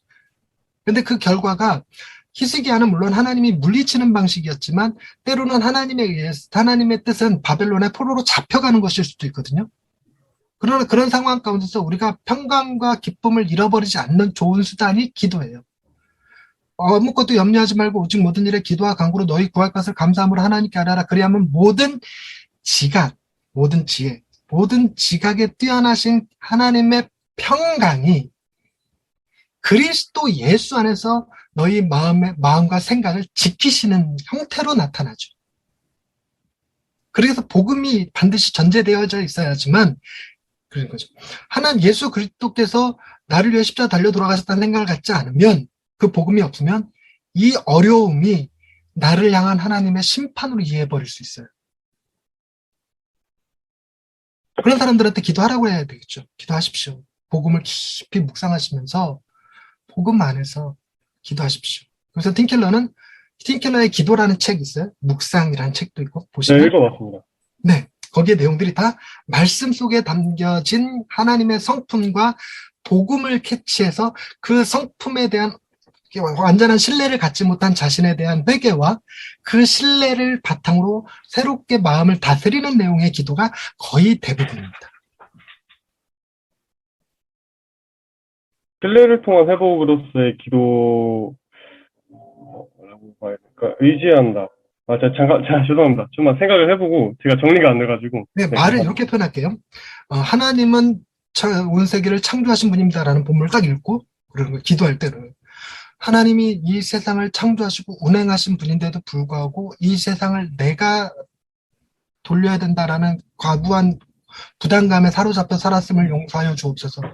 내 모든 것을 내려놓고 하나님이 통치하심을 이제는 붙들게 하옵소서 하는 형태로 기도한다. 근데 이게 히스기야가 기도를 할 때 하나님께서 이걸 해결해 달라고 얘기를 하잖아요. 그러니까 히스기야의 기도가 모범이 아니죠. 우리가 기도의 모범은 누구에게서 찾냐면 예수님에게서 찾죠. 근데 히스기야에서는 우리가 뭘 찾냐면 인간의 연약함을 찾는 거예요. 성경에서 히스기야를 전하는 게 우리의 목적이 아니니까 히스기야의 기도를 보면서 우리도 이렇게 기도하죠. 우리도 이런 두려움을 갖고 있죠. 그러나 예수님은 이렇게 기도하지 않으셨습니다. 이러면서 예수님의 기도의 모범을 예시하고 그럼에도 불구하고 히스기야의 기도가 그럼에도 불구하고 하나님께서 그를 사용하시고 용서하시고 응답하시고 이루시는 모든 과정들은 히스기야의 기도가 훌륭해서가 아니라 하나님이 은혜와 자비의 하나님이시고 우리의 모든 연약함과 죄의 짐을 예수 그리스도가 대신 담당하셨기 때문에 가능한 얘기인 거죠. 감사합니다. 네, 답이 되셨길 바랍니다.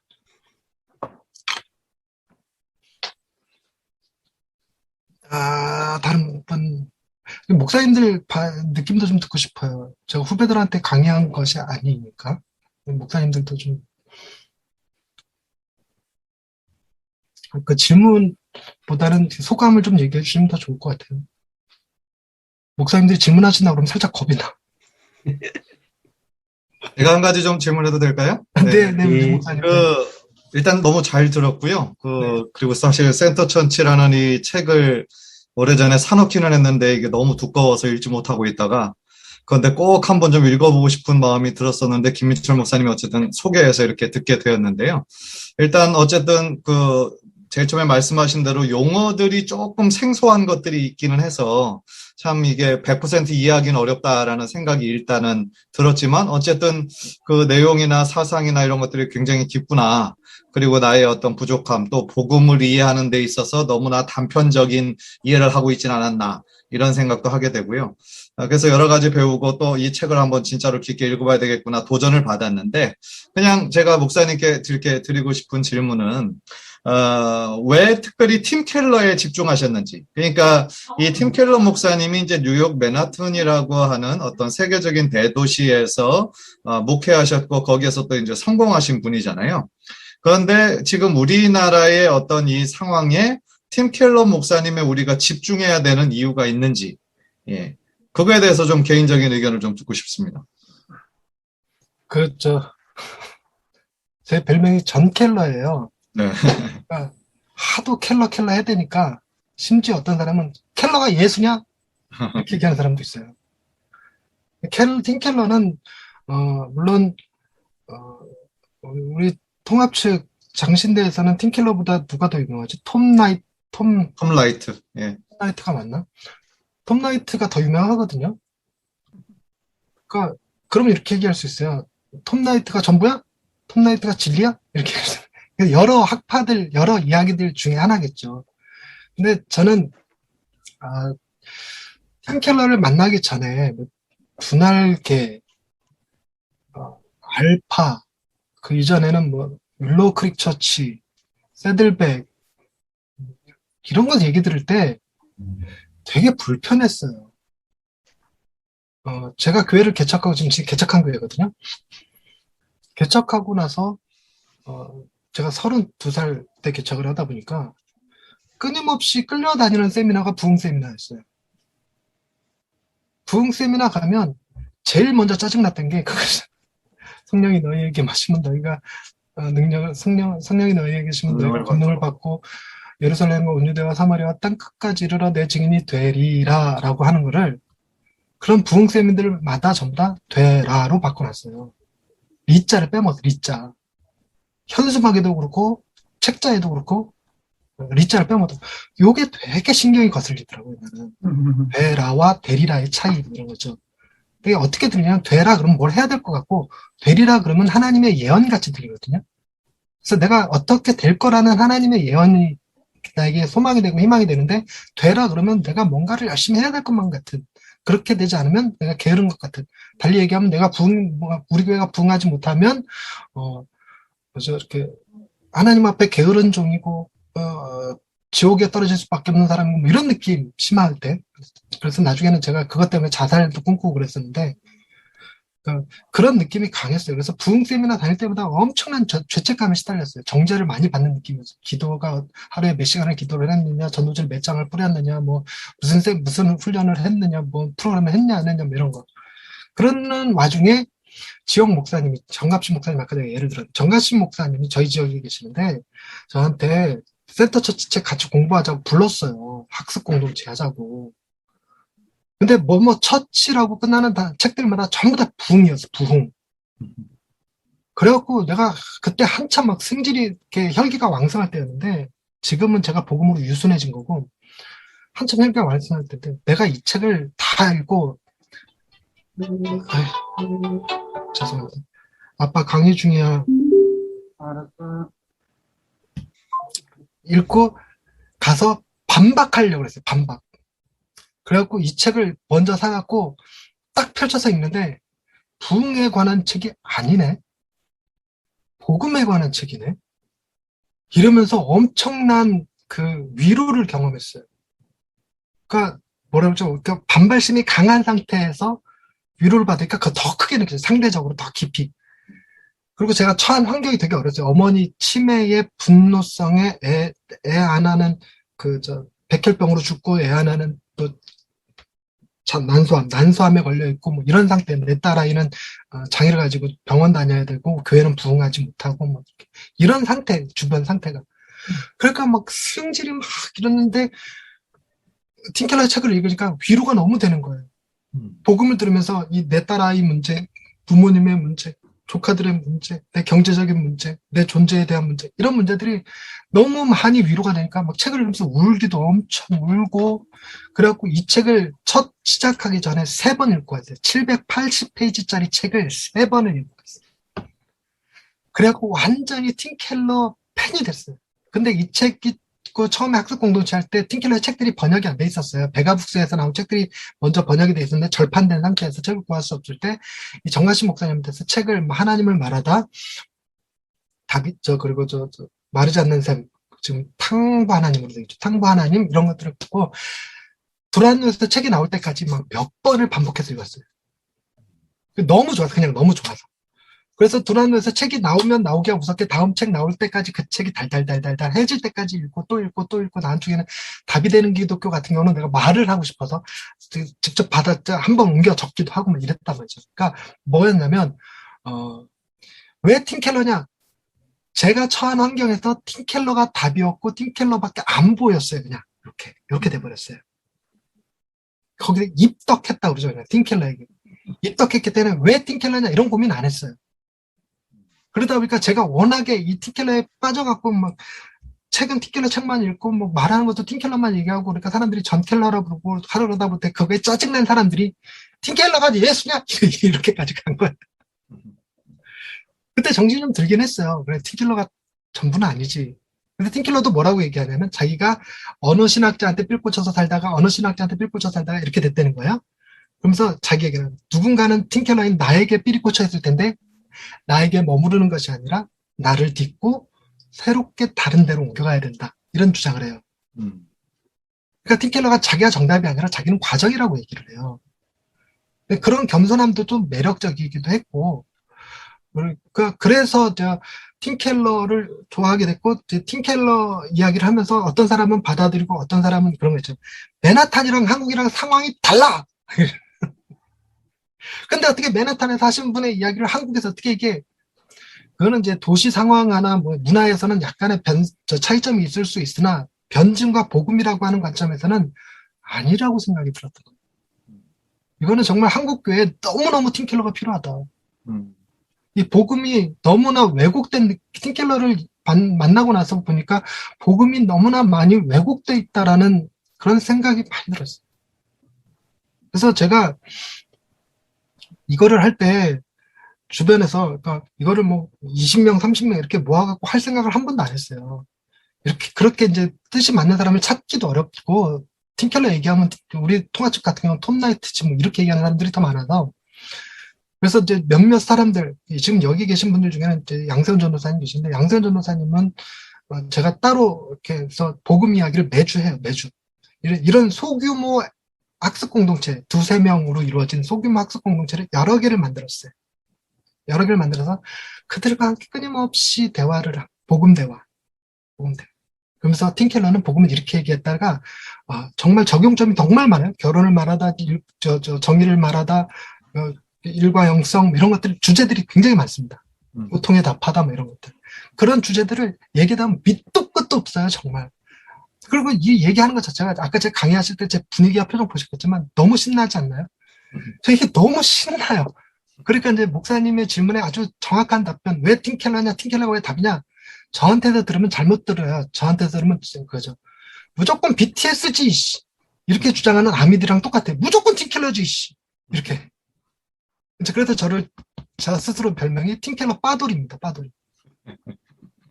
그러니까 이제 저는 그냥 완전히 콩깍지 씌워진 홀릭된 사람이기 때문에 저는 그냥 틴켈러가 좋아요.